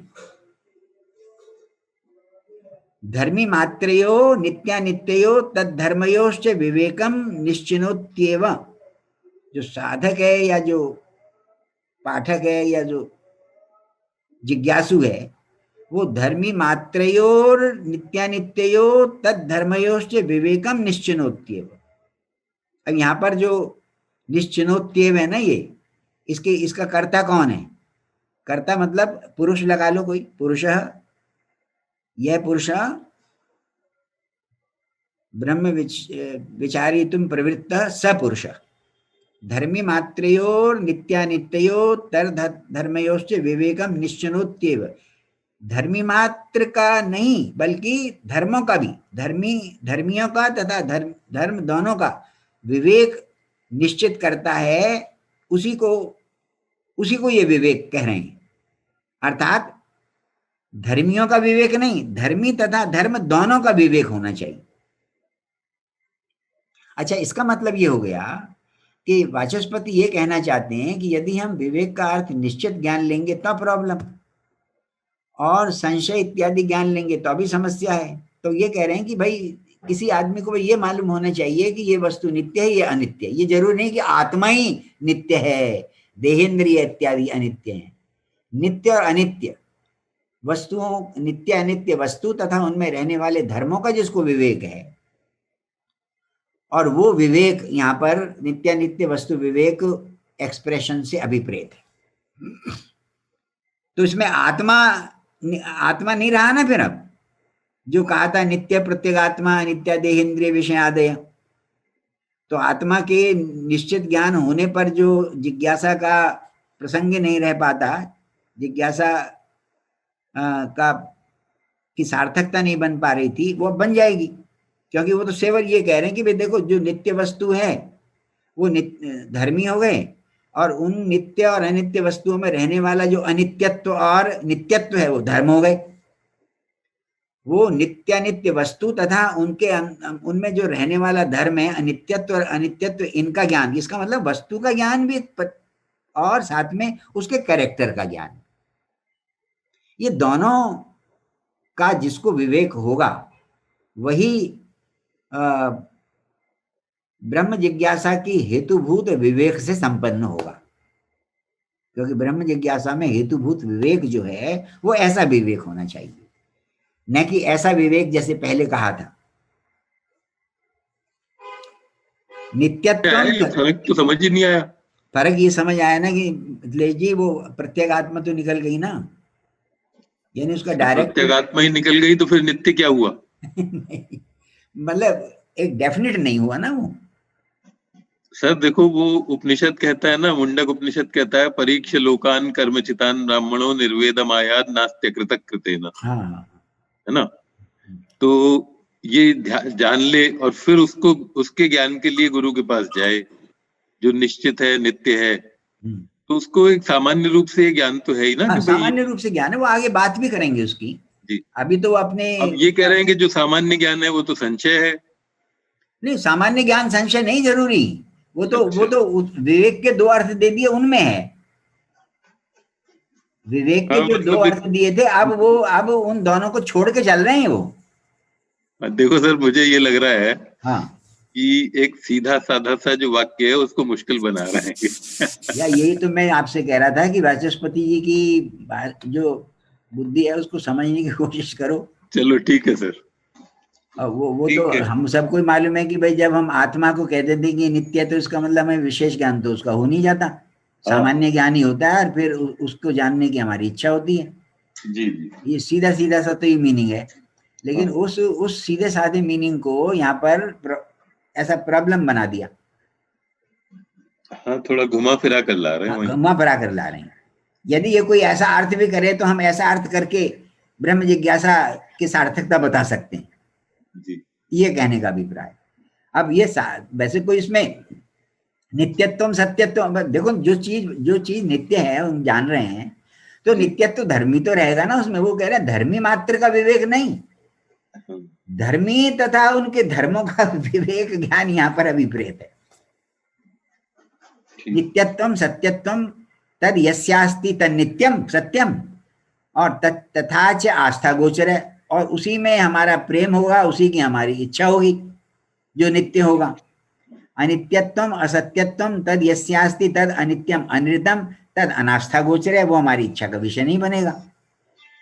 तो और फिर तद एतेषु अनुभूय मानेषु, अब बता रहे हैं युष्मद अस्मद प्रत्यय गोचरेषु, और पहले बता भी आए वो ये युष्मद प्रत्यय गोचर क्या है, वो अहंकार से लेकर के बाकी सब अज्ञान का कार्य है। और अस्मद प्रत्यय गोचर कौन है, वो आत्मा। तद एतेषु अनुभूय मानेषु युष्मद अस्मद प्रत्यय गोचरेषु विषय विषयीषु यद ऋतम नित्यम सुखम व्यवस्थाप्यते, जो रित है, सत्य है, नित्य है, और जो सुख, सुख माने आनंद रूप है। आप सारी बात सुख आनंद नहीं कह रहे, सुख कह रहे हैं। ऋतम नित्यम सुखम व्यवस्थाप्यते व्यवस्थास्यते तद आस्था गोचरो भविष्यति, वो आस्था गोचर यानी हमारी आस्था का विषय बन जाएगा, हमारी इच्छा का विषय बन जाएगा। यत्तु अनित्यम अनित्यम भविष्यति तद तापत्रय परितम तत्यक्षते इति, और जो अनित्य है, अनृत है, अनित्य अनृत होगा, वो तीनों प्रकार के दुख से जो युक्त है वो छोड़ दिया जाएगा। सोयम नित्यानित्य वस्तु विवेक, ये जो अच्छा वहां पर वो कह रहे हैं ना निश्चय अर्थ मान करके, यहाँ पर अब निश्चय और ज्ञान मात्र की बात नहीं की, यहाँ केवल ज्ञान की बात कर दी बस। जिसको ऐसा ज्ञान है, वो जिसको ऐसा ज्ञान किसको होगा, प्राग भवियात ऐहिकाद वा कर्मणो विशुद्ध सत्वस्य भवत्यनुभवोपपत्तिभ्याम। ये इस प्रकार का जो नित्यानित्य वस्तु विवेक है, वो या तो पूर्व जन्म के कर्मों से, या इसी यहीं पर ही इस जन्म में किए हुए कर्म से जिसका अंतःकरण शुद्ध हो गया है। प्राग भवियात ऐहिकाद वा कर्मणो विशुद्ध सत्वस्य भवति। कैसे भवति, उसके लिए दो उपाय बता रहे हैं। अनुभव उपपत्तिभ्याम। सर एक मिनट में बीच में टोक रहा हूं आपको, पहले ये सेंटेंस पूरा होने दो। ठीक है। अनुभव उपपत्तिभ्याम, अनुभव माने होता है कि जो प्रत्यक्ष दिखाई दे रहा है, अर्थात जो हमारे को प्रत्यक्ष वस्तु दिखाई दे रही है उसमें हम नित्य अनित्य का अपने अनुभव से ज्ञान कर लेंगे, और जो अदृष्ट हैं उनको युक्ति से समझ लेंगे, अनुमान इत्यादि से। पहले आप बताएंगे भी ये कि अदृष्ट में हम युक्ति से नित्य अनित्यता का ज्ञान कर लेंगे, और जो दृष्ट है उसमें अनुभव से ज्ञान कर लेंगे। भवति अनुभव उपपत्तिभ्याम, और ये होगा उसी को जिसका अंतःकरण बिल्कुल शुद्ध हो गया हो, चाहे वो पूर्व जन्म के कर्मों से हो, चाहे इसी जन्म में उसने कर्म ऐसे किए हों जिससे उसका अंतःकरण शुद्ध हो जाए। हाँ अब बोलो। हाँ सर, मैं ये कह रहा था ना कि जो नित्यानित्य वस्तु विवेक है, तो पहले तो हम लोग ये समझते रहे कि नित्य और अनित्य दो धर्मियों के बीच में विवेक की बात है। तो विवेक जहां तक मैं समझता था ना कि दो के बीच में ही होता है, मतलब उसके दो विषय होते हैं विवेक के, दोनों के बीच में भेद ज्ञान, उसको विवेक कहते हैं। लेकिन अब आपने चार कर दिए, नित्य नित्य अनित्य दोनों धर्मी और दोनों उसके अपने अपने धर्म, तो उतनों में कैसे पेड़ बनेगा, मैं ये नहीं समझ पा पाले तो दो ही हैं भैया। हाँ पाले तो दो ही हैं, कबड्डी 2 पालों में हो रही है बस। अच्छा अच्छा अनित्य अनित्य धर्म वाला अनित्यत्व। अब आप बात भी तो ये कह रहे हैं ना आगे चल के, जिसमें नित्यत्व रहता है वो नित्य और जिसमें अनित्यत्व रहता है वो अनित्य। वो एक उसी चीज को स्पष्ट कर रहे हैं। उसमें ऐसा नहीं कि विवेक के लिए बहुत सारी चीजें हो गई कि कैसे हम करेंगे, होता तो दो में ही है। बिल्कुल। अच्छा, उपपत्ति को लेकर एक बहुत सुंदर जो है तर्क सूत्र है ना न्याय में, हाँ। तो उसमें कारणोपपत्तितः, वहां भी व्याख्या जब वात्स्यायन करते हैं ना, तो आत्मा नित्य क्यों मानते हैं ना, उपपत्ति से बताया है कि भाई कर्म का फल जो है वो बचेगा नहीं, फिर सब यही गड़बड़ियां हो जाएंगी, इसलिए एक नित्य तत्व मानना पड़ेगा। तो हाँ। उपपत्ति जो है ना वहां पर बिल्कुल वही व्याख्या जो है ना कि बहुत चीजें उपपत्ति से नित्य माने जाते हैं। बताएंगे भी। अच्छा, अब आगे, न खलु सत्यम नाम किंचित किंचित अस्ति इति वाच्यम। ऐसा भी नहीं कहना चाहिए कि सत्य कोई चीज होती ही नहीं। न खलु सत्यम नाम न किंचित अस्ति इति न वाच्यम। सत्य कोई चीज नहीं है ऐसा नहीं कहना चाहिए, ऐसा नहीं मानता पूर्व पक्ष यदि कहे ऐसा कि सत्य तो कुछ होता ही नहीं है। तद अभावे तद अधिष्ठानस्य अनिर्तस्य अनुपत्ते। तद अभावे, तद अभावे का मतलब सत्य के अभाव में, सत्याभावे, सत्याभावे यानी सत्यत्वाभावे या सत्य वस्तु न अभावे। तद अधिष्ठानस्य अनिर्तस्य अनिर्तस्यापि अनुपत्ते। तद अधिष्ठान से यहाँ लेंगे हम, जो तद से लेंगे सत्य को। सत्य है अधिष्ठान जिसका ऐसे अनिर्त की भी अनुपत्ति हो जाएगी। सेंटेंस को थोड़ा ध्यान से समझना। तद अभावे सत्यत्वाभावे तद अधिष्ठानस्य यानी सत्यत्वाधिष्ठानस्य अनिर्तस्य भी अनुपत्ते। क्योंकि जो अनृत है ना उसका भी तो कोई अधिष्ठान होना चाहिए ना। वो अनृत भी किसी अधिष्ठान वाला होता है। यदि आप सत्य को नहीं मानोगे तो सत्य के ऊपर सत्य रूप अधिष्ठान के ऊपर जो अनृत आरोपित है वो भी नहीं, आप उसकी भी उत्पत्ति नहीं कर पाओगे। तद अभावे, तद अभावे माने सत्य वस्तु न अभावे। तद अधिष्ठानस्य, सत्य वस्तु अधिष्ठानस्य, सद वस्तु जिसका अधिष्ठान है उस अनृत का, यानी अनृत का विशेषण हो गया। तद अधिष्ठानस्य अनृतस्यापि अनुपत्ते। पॉइंट समझ में आया कि यदि आप सत्य नहीं मानोगे तो वो जो अनृत को भी नहीं मान सकते। हाँ, उस अनृत को भी नहीं मान सकते। तो इसमें वेदांत कल्पित रूप में ये अनुमान वाक्य दिया है। विगीतम सदधिष्ठानम असत्यत्वात् गंधर्वपुरीवद इत्यादि। विगीतम, विगीतम का मतलब है विच इज अंडर डिस्प्यूट, और यहाँ पर अंडर डिस्प्यूट है अनृत।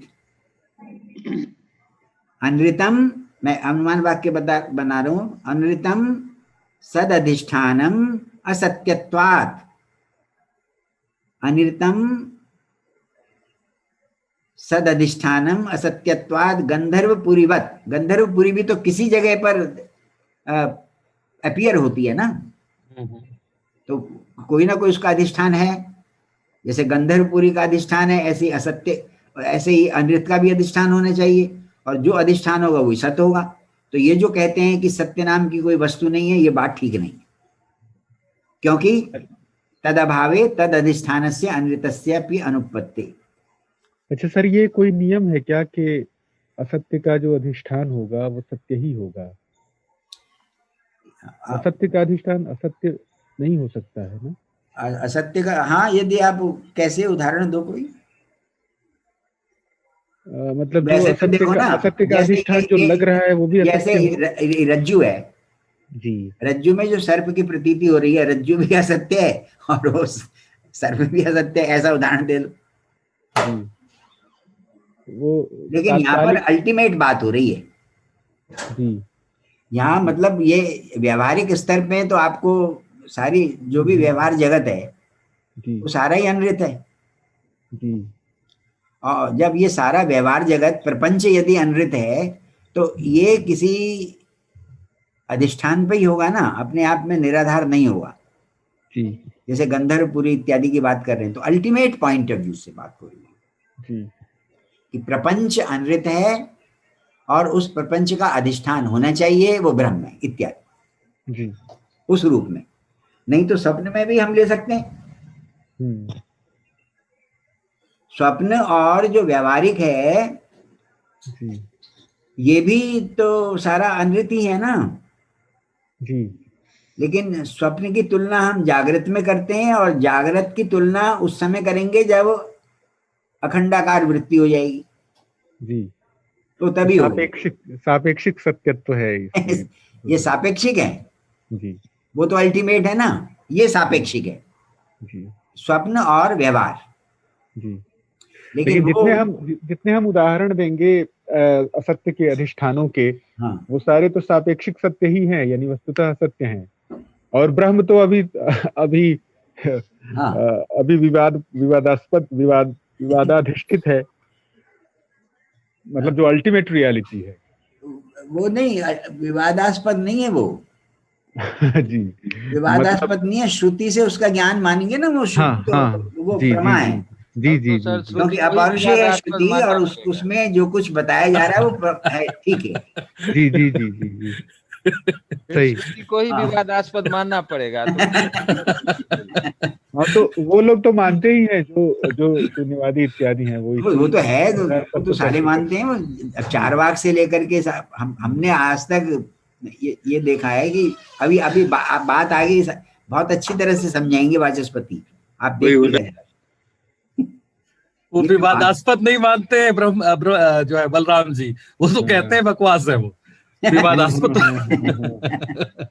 नहीं तो उन्हें तो शुष्क तार्किक कह दिया ना। बुद्धि पौरुषहीना नाम जीविके बृहस्पति। सर शुरू से कम्युनिस्ट रहे हैं वो, शुरू से ही उपद्रवी रहते हैं। सर इसमें एक तर्क जो है ना, मैं समझने की चेष्टा कर रहा हूँ। मैं थोड़ा कम्युनिज्म के थोड़े पढ़ता तो रहता था। मेरे को जो कम्युनिज्म में प्रॉब्लम लगी सत्यमूर्ति, हाँ, वो लगी एक एंटी ड्यूरिंग नाम की बुक, एंटी ड्यूरिंग। हाँ हाँ, उसके दो हिस्से हैं, पॉलिटिकल फिलोसफी और पॉलिटिकल इकोनॉमी। अच्छा, पॉलिटिकल इकोनॉमी तो मेरी समझ में आएगी नहीं भाई, तो मैंने उसकी पॉलिटिकल फिलोसफी पढ़ी। और पॉलिटिकल फिलोसफी में मैंने ये पढ़ा कि that consciousness is the product of matter. इससे मेरा दिमाग जो है ना बनना गया। और मेरी समझ में बात ही नहीं कि कॉन्शियसनेस मैटर की प्रोडक्ट कैसे हो सकती। भाई साहब, मैंने वो अपने जो लेफ्टिस्ट साथी थे उन सब कुछ धीरे धीरे छोड़ दिया। मैंने कहा अपनी दाल नहीं गलेगी। तो इसी से लोग हैं तो मतलब मैटर, मार्क्स तो कहता है ना matter is the ultimate reality, और जो कॉन्शियसनेस भी दिखाई वो मैटर का प्रोडक्ट है। और ये चारवाक भी ऐसे उदाहरण देते हैं ना कि गोबर में बिच्छू पैदा हो जाता है, यानी जो मैटर है, मैटर का एक specific combination, it can create consciousness. ये मतलब हुआ ना उनका। नहीं, वो ये नहीं समझते ना, मॉडर्न साइंस भी मानता है कि गोबर से बिच्छी नहीं बनता है, वो उसका सहकारी है, उसका उपादान थोड़े ही है। अब वो पहले के उदाहरण यही है यार। हाँ, सही कह रहे हैं सर। लेकिन सर कम्युनिस्ट लोग जो है ना, मच्छर तो पैदा होते हैं ना सर। वो पैदा होंगे तो उनका सही प्रक्रिया जरूर होगी। सर ये कम्युनिस्ट लोग जो है ना, वो वैज्ञानिकों के किसी निष्कर्ष को नहीं मानते जिसमें उनका सिद्धांत खंडित हो।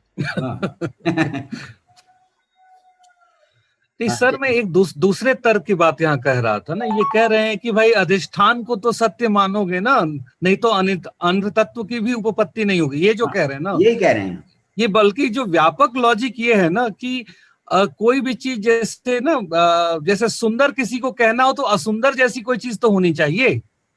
ये वास्तव में बाइनरी में देखना चाहते हैं हर चीज को। जैसे किसी को राष्ट्रवादी कहना है ना तो राष्ट्रद्रोही कोई होना ही चाहिए। मैं कहता हूँ कि कोई तटस्थ भी तो हो सकता है। ये बाइनरी अपोजिट्स क्यों मानना? हाँ हाँ, लेकिन असत्य और सत्य में तटस्थ क्या है भाई?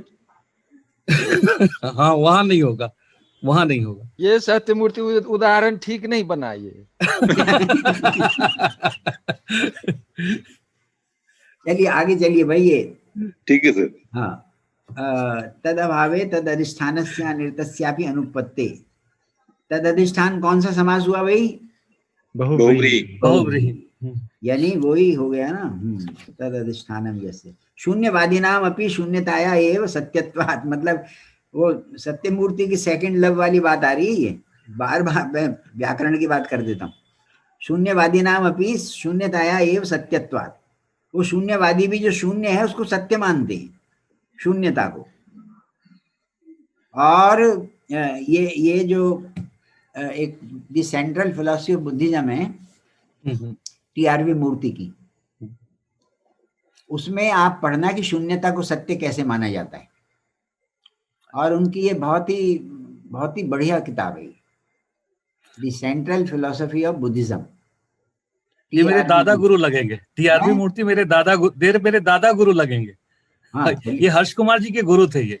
अच्छा अच्छा, हाँ, लेकिन वो अच्छे विद्वान, उसमें कोई शक नहीं। और उन्होंने किताब भी ये बहुत अच्छी लिखी है। और फिर उन्हीं का एक चेला समझो, या उन्हीं के कहने से ये जो अशोक कुमार चैटर्जी है, इसने लिखा योगाचार आइडियलिज्म। ये उतनी बढ़िया किताब तो नहीं है, और मुझे it is not so well written a book as the central philosophy of Buddhism is. तो पढ़ना उसको, यानी शून्यता को सत्य कैसे, उसको देखिएगा। अथास्य पौरुष ध्रौरेयस्य अनुभव उत्पत्तिभ्याम एवं सुनिपुणम निरूपयतः आच सत्यलोकात् आच आवीचे जायस्व म्रियस्व इति विपरिवर्तमानम क्षण मुहूर्त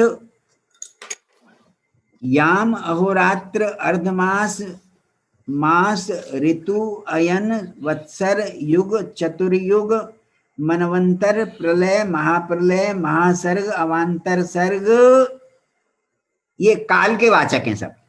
इतने कालों में, क्षण में, मुहूर्त में और अवांतर सर्ग तक, काल की दृष्टि से। इसमें जो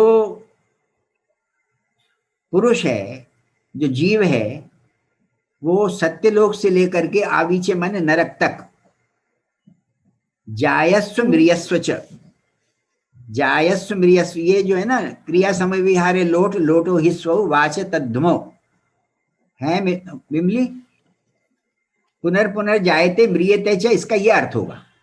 लग ऐसा रहा है जैसे लोट लकार का, ये लोट लकार यहाँ पर क्रिया समय विहार, हाँ, क्रिया समय विहार में, क्रिया समय विहार में लोट है, पौने पुण्य इसका अर्थ होगा। और ये जो लोट है ना यहाँ पर, सब लकारों का अपवाद है, जैसे वेदांत कल्पतरु में दिया है। वेदांत कल्पतरु में ये ना पुण्य क्रिया समय विहारे लोट इति पौने पुण्य सर्व लकारापवादेन लोटः स्वादेशस्य से विधाना। और फिर उसका अर्थ भी दे दिया, पुनः पुनः जायते म्रियते च, जीव जो है बार बार, यानी सत्यलोक से लेकर नरक तक बार बार उत्पन्न होता है, मरता है, और विपरिवर्तमान रहता होता है हमेशा।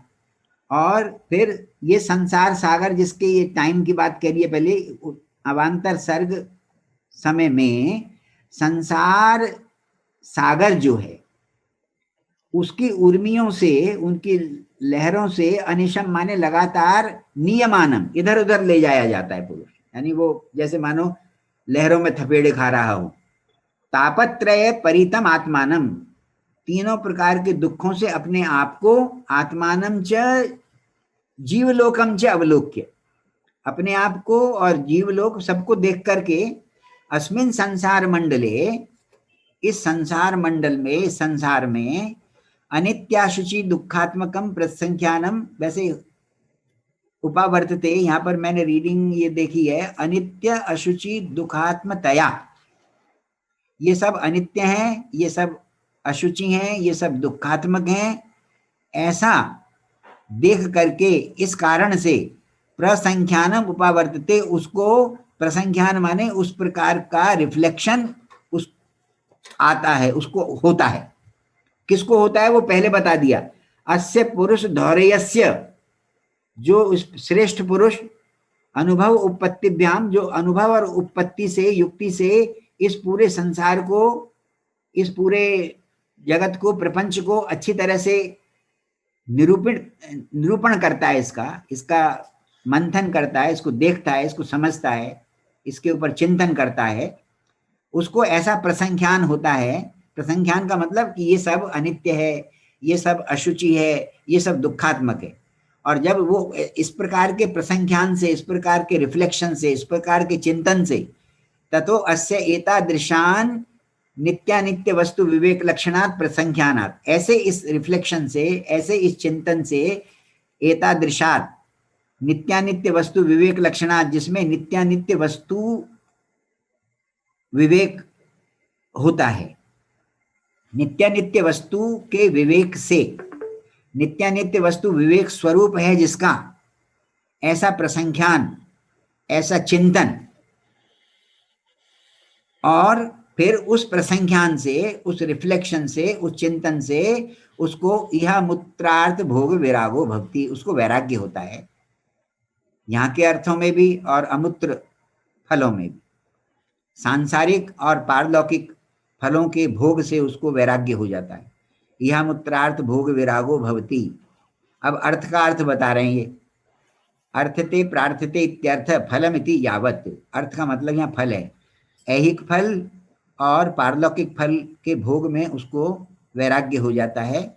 और वैराग्य का अर्थ बता रहे हैं आगे, तस्मिन् विरागो अनाभोगात्मिकोपेक्षा बुद्धि, भोग न करने वाली ऐसी बुद्धि। उसमें आभोग का अर्थ दिया है इन्होंने आदर, और अनाभोग का अर्थ हो गया अनादर, यानी उस प्रकार के ऐहिक फलों में और पारलौकिक फलों में उसको कोई आदर नहीं रहता, इसलिए अनाभोगात्मिक उपेक्षा बुद्धि, उसको उपेक्षा बुद्धि हो जाती है, उसको वैराग्य हो जाता है। और इस प्रकार का वैराग्य होने के बाद ततः शमदमादि साधन संपत्ति, मैं जल्दी जल्दी पढ़ लूं। रागादि कषाय मदिरा मत्तम ही मन, ये तो धीरे पढ़ने वाला आ गया। रागादि कषाय मदिरा मत्तम ही मन, तेषु तेषु विषयेषु उच्चावचम इंद्रियाणि प्रवर्तयत, विविधाश्च प्रवृत्ति ही प्रवर्तयत, पुण्यापुण्य फला भावयत, और पुरुषम अतिघोरे विविध दुख ज्वाला जटिले संसार हुतभुजी जुहोती। तो वो जो मन है ना, मन के लिए, मन है इसका कर्ता। रागादि कषाय मदिरा मत्तम, रागादि से युक्त मन और कषाय रूपी मदिरा से मद मस्त मन। कषाय का क्या अर्थ होता है ये मैं बता रहा हूँ। कषाय अर्थ होता है, ये मांडू के उपनिषद में बताया इसको। कषाय का अर्थ जरा सुनना ध्यान से, कि जब आदमी उपासना करता है, साधना करता है, तो साधना के लिए उन्होंने ये बताया कि जब आदमी मान लो साधना करते करते सोने लग जाए तो फिर अपने आप को जगाए, भाई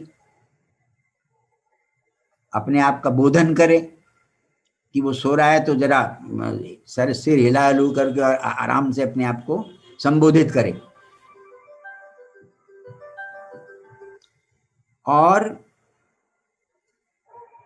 जब वो विक्षिप्त हो तो अपने उस विक्षिप्त मन को इकट्ठा करे। वो कहते हैं जब आदमी साधना कर रहा है और संप्रज्ञात समाधि तक, वो संप्रज्ञात समाधि अच्छी उसकी सिद्ध हो गई है, उस समय भी जब उसको साम्य माने असंप्रज्ञात समाधि की यदि प्राप्ति नहीं हो रही है, तो ये समझिए कि कोई ना कोई ऐसा राग जिसको बहुत ज्यादा भोगा गया है, उसके संस्कार मन में पड़े हुए हैं। वो संस्कार, राग के संस्कार, वो इनग्रेन्ड जो इंप्रेशन है, उसको कषाय कहा जाता है। उस कषाय से युक्त जो मन है, तेषु तेषु उन विषयों में विभिन्न प्रकार से इंद्रियों को प्रवर्तित करता है मन, और अनेक प्रकार की प्रवृत्तियों को उत्पन्न करता है जिनके पुण्य और अपुण्य फल होते हैं, और पुरुष को अति घोरे, बहुत ही भयंकर, विविध दुख ज्वाला, विविध प्रकार के दुखों की ज्वालाओं से युक्त, ज्वाला से जटिल, जैसे ज्वाला जटाएं हों, ज्वाला रूपी जटाओं से युक्त जो संसार हुतभुजी, इस संसार रूपी अग्नि में जुहोती माने उसकी आहुति कर देता है। किसकी? पुरुष की। पुरुषम मन मदिरामत्तम मन पुरुषम अति घोरे संसार हुतभुजी जुहोती। समझ गए? हम सबका वही हाल है कि हम उस संसार रूपी अग्नि में सब हैं, आहुति के रूप में पड़े हुए हैं, स्वाहा हो रहे हैं, स्वाहा हो रहे हैं। हाँ, स्वाहा हो रहे हैं। तो अब वो आगे बता रहे हैं, प्रसंख्यान अभ्यास लब्ध वैराग्य परिपाक। फिर वो चिंतन है, ध्यान है, और अभ्यास से जो वैराग्य प्राप्त हो गया, प्रसंख्यान अभ्यास लब्ध वैराग्य, और उस वैराग्य का परिपाक हो गया है। ये नहीं शमशान वैराग्य है, अच्छा, परिपक्व वैराग्य। और उससे भग्न राग आदि कषाय है, हाँ, फिर उसका राग आदि कषाय और कषाय रूप जो मदिरा है, उससे मद जो उत्पन्न हो गया मन में, ऐसा मन, उसके सारे रागादि कषाय मदिरा मद इत्यादि नष्ट हो जाते। रागादि कषाय रूपी मदिरा के मद वाला मन, ये मन का विशेषण है। मन कर्म है, मन तो कर्म हो गया ना फिर ये। हाँ, मनः वशी क्रियते। हाँ, वो तो कर्म है, लेकिन इसका विशेषण यही है, मन, ऐसा मन जी। ऐसा मन पुरुषेण अवजीयते, वो मन पुरुष के द्वारा उसका वश में लाया जाता है। ये उसकी मनोविजय हो गई। स्वयं अस्य वैराग्य हेतु को मनोविजय, उस मनोविजय का हेतु वैराग्य ही है ना। स्वयं अस्य वैराग्य हेतु को मनोविजय, इसको शम कहते हैं। ये शम को समझाया है इसमें। वाह वाह, कितना है, बहुत बढ़िया है। हाँ, प्रसंख्यान अभ्यास लब्ध वैराग्य परिपाक भग्न रागादि कषाय मदिरा मदम तु मनः पुरुषेण अभिजीयते वशीक्रियते, स्वयं अस्य वैराग्य हेतु को मनोविजय शमयित, और इसी को वशीकार संज्ञा वैराग्य भी कहते हैं। वशीकार संज्ञक वैराग्य, अपर वैराग्य जो योग में है ना। हाँ, विजितम च मन तत्व विषय विनियोग योग्यताम नियते, इसको दम कह रहे हैं ये। और जो इस प्रकार से मन को पराजित किया हुआ, जीता हुआ जो मन है, उस तत्व विषय विनियोग योग्यता, वो तत्व विषय, वो ऐसा विनियोग जो तत्व विषयक हो, वो तत्व विषय में पूरी तरह से व्यापृत होने की उसकी योग्यता हो जाती है, आ जाती है उसमें। ऐसा मन जिसमें वो योग्यता आ गई कि वो आत्मा के चिंतन में अपने आप को लगा सके। सेयम अस्य योग्यता दमः, ये दम की परिभाषा है। हालांकि हम वैसे दम को अक्सर यही मानते हैं, इंद्रियों का जो वश है वो दम है, और मन का जो कंट्रोल है वो शम है, आम तौर पर। यहाँ वचस्पति जी ने बिल्कुल दूसरे ढंग से बात कर, यथा दांतोयम वृषभ युवा हलक शक्तादि वहन योग्य कृत इति गम्यते। जैसे वृषभ युवा जो बैल होता है, उसको इस प्रकार से नियंत्रित करके रखते हैं कि वो हल और शकट इत्यादि में जो जोतने लायक हो जाए, हल शकट आदि वहन योग्य, उसको वहन करने योग्य बन जाए वो। इसका मतलब उसको ट्रेनिंग दी जाती होगी, है मिथिलेश जी? बिल्कुल बिल्कुल। ये जो वो होते हैं ना सांड, ये तो हलवल नहीं चला सकते ना। सही, उनको नाथा जाता है सर, उसके नाक में पहले उसको नियंत्रित किया जाता है ना सर। हाँ, नियंत्रित किया जाता है। और नियंत्रित जो है वो उसकी नाक में रस्सी डाल के नियंत्रित किया जाता है। हाँ, रज्जू, हाँ, नकेल डाल के। और मैंने ये भी सुना है कि पहले कोई कहते थे उसको नपुंसक वगैरह बनाया जाता है। ये भी, हाँ, ये भी सुना है। ये है तो सारी क्रूरता ही। हाँ। आदि ग्रहणेन च विषय तितिक्षा तद उपरमत तत्व श्रद्धा संगृह्यन्ते।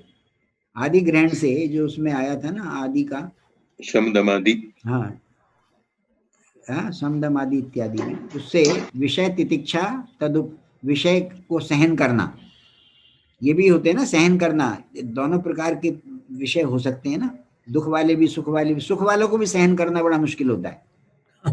बिल्कुल। हाँ, क्योंकि उससे आदमी जो है ना कई बार बावला सा हो जाता है सुख ज्यादा मिलने से।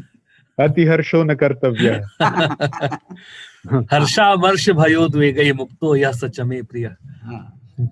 तदुपरमा, तदुपरमा माने तद का मतलब है विषय से, विषय में से उपरम हो जाना, तत्व श्रद्धा, और तत्व में श्रद्धा रखना।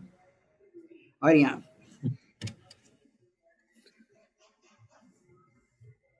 ये सब मतलब गुण बता दिए उसके कि आदि ग्रहण से इन सब का ग्रहण हो जाता। अतएव श्रुति, और श्रुति भी इस बात को कंफर्म करती है, तस्मात् शांतो दान्तः उपरतः स्थितिक्षु श्रद्धा वित्तो भूत्वा आत्मन्येव आत्मानं पश्येत् सर्वम आत्मनि पश्यति। तो वही आदमी फिर जो शांत है, शम वाला है, दम वाला है, विषयों से जो उपराम जिसका हो गया है, तितिक्षु मात्रा स्पर्शास्तु कौनते वाला तितिक्षा, श्रद्धा वित्तो, श्रद्धा ही जिसका धन है, ऐसा नहीं पशु इत्यादि या मकान मालिक, मकान इत्यादि धन नहीं, श्रद्धा जिसका धन हो। श्रद्धा वित्तो भूत्वा, वो आत्मा में अपने आप को देखता, मतलब वो जब बोध हो जाता है तो आत्मानमेव अद्वयम्, वो जो पहला दक्षिणामूर्ति स्तोत्र का श्लोक है ना, वो है ना, विश्वम दर्पण दृश्यमान नगरी, विश्वम दर्पण दृश्यमान नगरी तुल्यम निजांतर्गतम पश्यन्नात्मनि मायया बहिर्बोधभूतं यथा निद्रया ये साक्षात् कुरुते प्रबोध समये आत्मानमेव अद्वयम् तस्मै श्री मूर्तये नमः। इदं श्री दक्षिणामूर्तये। दक्षिणामूर्तये, तो वो जो आत्मानमेव अद्वयम् है ना, आत्मा में अपने आत्मा को देखने का मतलब है वो अपने आप को जब प्रबोध समय में जब उठता है नींद से, तो वो ड्रीम में तो एक प्रकार से ड्रीम का प्रपंच देखता है और वो सारा उसका ही एक्सटेंशन है, और जब वो जगता है तो एक्सटेंशन उसी में मर्ज हो जाती है, तो अपने आप को अद्वय रूप में, ये हालांकि व्यावहारिक अनुभव है ये जी, वो आध्यात्मिक अनुभव की बात तो अलग होगी, ये दृष्टांत है, और दार्ष्टान्तिक वो होगा जब अखंडाकार वृत्ति होगी। सर ये जो है, हाँ, आपने कहा ना कि सर तितिक्षा में दोनों होता है, क्या सुख और दुख भी। हाँ, आचार्य शंकर कहते हैं कि केवल दुख के बारे में ही कहा है उन्होंने, सहनम सर्व तो विवेक चूड़ामणि में जो है वो नहीं, हमारे मस्तराम बाबा जी तो दोनों बताते थे। नहीं, विरोध नहीं है सर, जो है ना, सुखम अपि दुखम दुखानुषंगात वो अनुषंगा अभिनाभाव। नहीं, मैं ये कह रहा हूँ कि जैसे आपको कोई ऐसा विषय आप भोग रहे हो जिसमें आपको बड़ा आनंद आ रहा है, वो आनंद आ रहा है, तो वो आनंद आ रहा है आपके लोभ को बढ़ाता है, इसलिए आप वो जो सुख का आनंद है ना, उसको आप आनंद को होने मत दो, यानी कि उससे भी आप अपने आप को ऊपर उठा लो। वो तो सर है ना, दुख में सर्वम विवेकी ना, वो तो अंत में तो हाँ, वो तो है ही है, पर यहाँ पर जब व्यवहारिक स्थिति में तो हर्ष और शोक दोनों ही है ना, सुख दुख, तो सुख दुख की तितिक्षा, नाभिनंदति न द्वेष्टि। हाँ सर, यहाँ एक बड़ी जो है ना, एक महत्वपूर्ण बात छूट रही है, जो क्या कि ये जो विवेक और वैराग्य जो है ना, यदि आप उसका टेम्पोरल सीक्वेंस देखिए, तो विवेक वैराग्य जिसको संपन्न हो गया, उसमें जो दम का अर्थ, साधन संपत्ति में जो दम है, उसमें दम का अर्थ वो लेंगे जो सामान्य रूप से इंद्रियों का निग्रह लिया जाता है ना, तो बात बनती नहीं, ऐसा लगता है कि वो पुनरुक्ति सी हो रही है और उसका कोई मतलब नहीं है। ये जो अर्थ कर रहे हैं ना आचार्य वाचस्पति मिश्र, ये मुझे ज्यादा कन्विंसिंग लग रहा है, और वो एक लग रहा है कि अब ठीक जा रहा है, अब तक जो हम समझते थे वो बनता नहीं था। हाँ, नहीं, ये तो इसलिए किया है इन्होंने, तो कुछ ना कुछ तो गुणवत्ता है नहीं यहाँ पर। जो वैराग्य संपन्न है, हाँ, उनकी जरूरत क्या रह गई अलग से? हाँ, दम तो हो चुका होगा ना, यदि इंद्रिय निग्रह के अर्थ में लेते। हाँ हाँ हाँ, इसलिए वो अर्थ मुझे इससे ज्यादा अच्छा ये अर्थ है। ये अर्थ है, हाँ, ठीक बात। अब ये तो तद एतस्य शमदमादि रूपस्य साधनस्य संपत् का अर्थ कर रहे हैं, प्रकर्षः, शमदमादि साधन संपत्, इनका प्रकर्ष ही संपत् है। जब ये सब प्रकर्ष को प्राप्त हो जाएंगे साधक में, ततो अस्य संसार बंधनात् मुमुक्षा भवति, तब उसके संसार बंधन से मोक्ष होने की इच्छा उसमें होगी।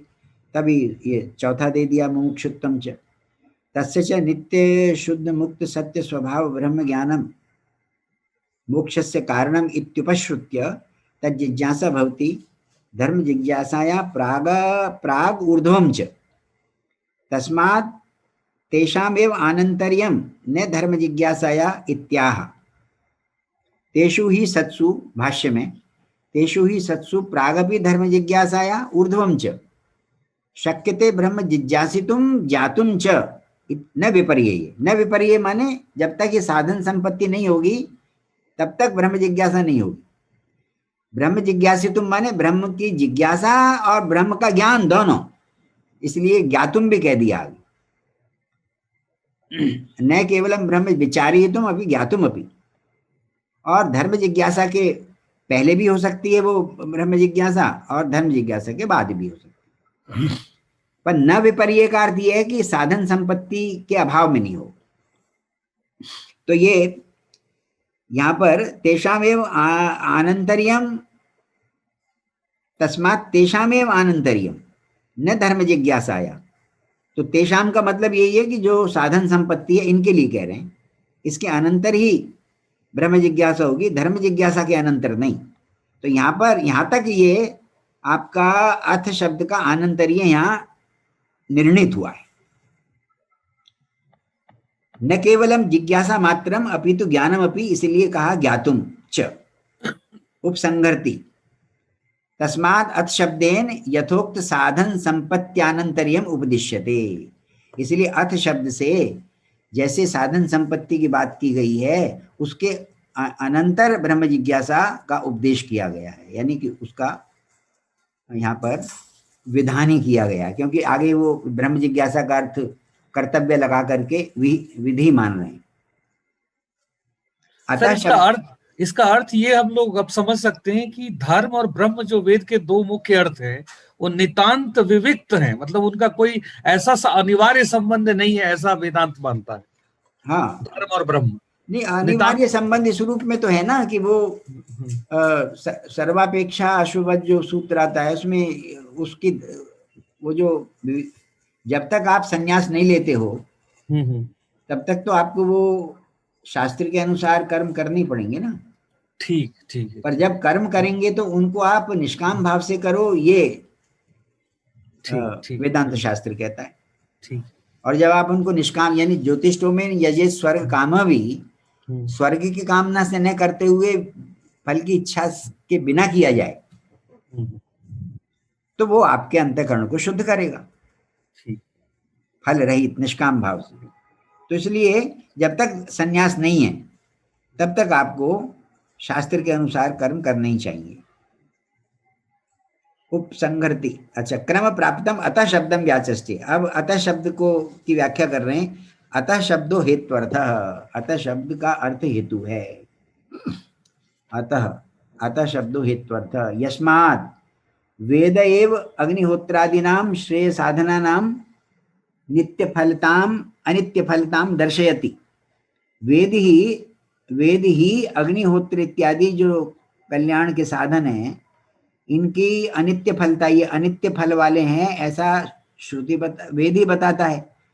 तद यथे कर्मचितो लोक क्षीयते, जैसे यहाँ पर कर्म से प्राप्त जो लोक है वो नष्ट हो जाता है। एवं अमूत्र पुण्यचितो लोक क्षीयते, और उसी प्रकार पुण्य से प्राप्त किया अमूत्र परलोक भी नष्ट हो जाता है, स्वर्ग इत्यादि। ये एक छांदोग्य उपनिषद में आया है ना कि अग्निहोत्र इत्यादि से जो आप फल प्राप्त करते हो वो नित्य नहीं है।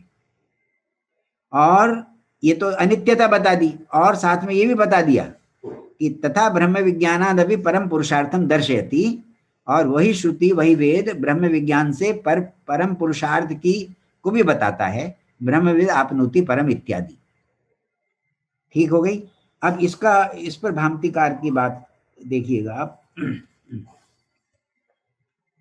अत्र एवं परिचोद्यते, यहां पर यह शंका की जा रही है, सत्यम यथोक्त साधन संपत्त्यनंतरम ब्रह्म जिज्ञासा भवति।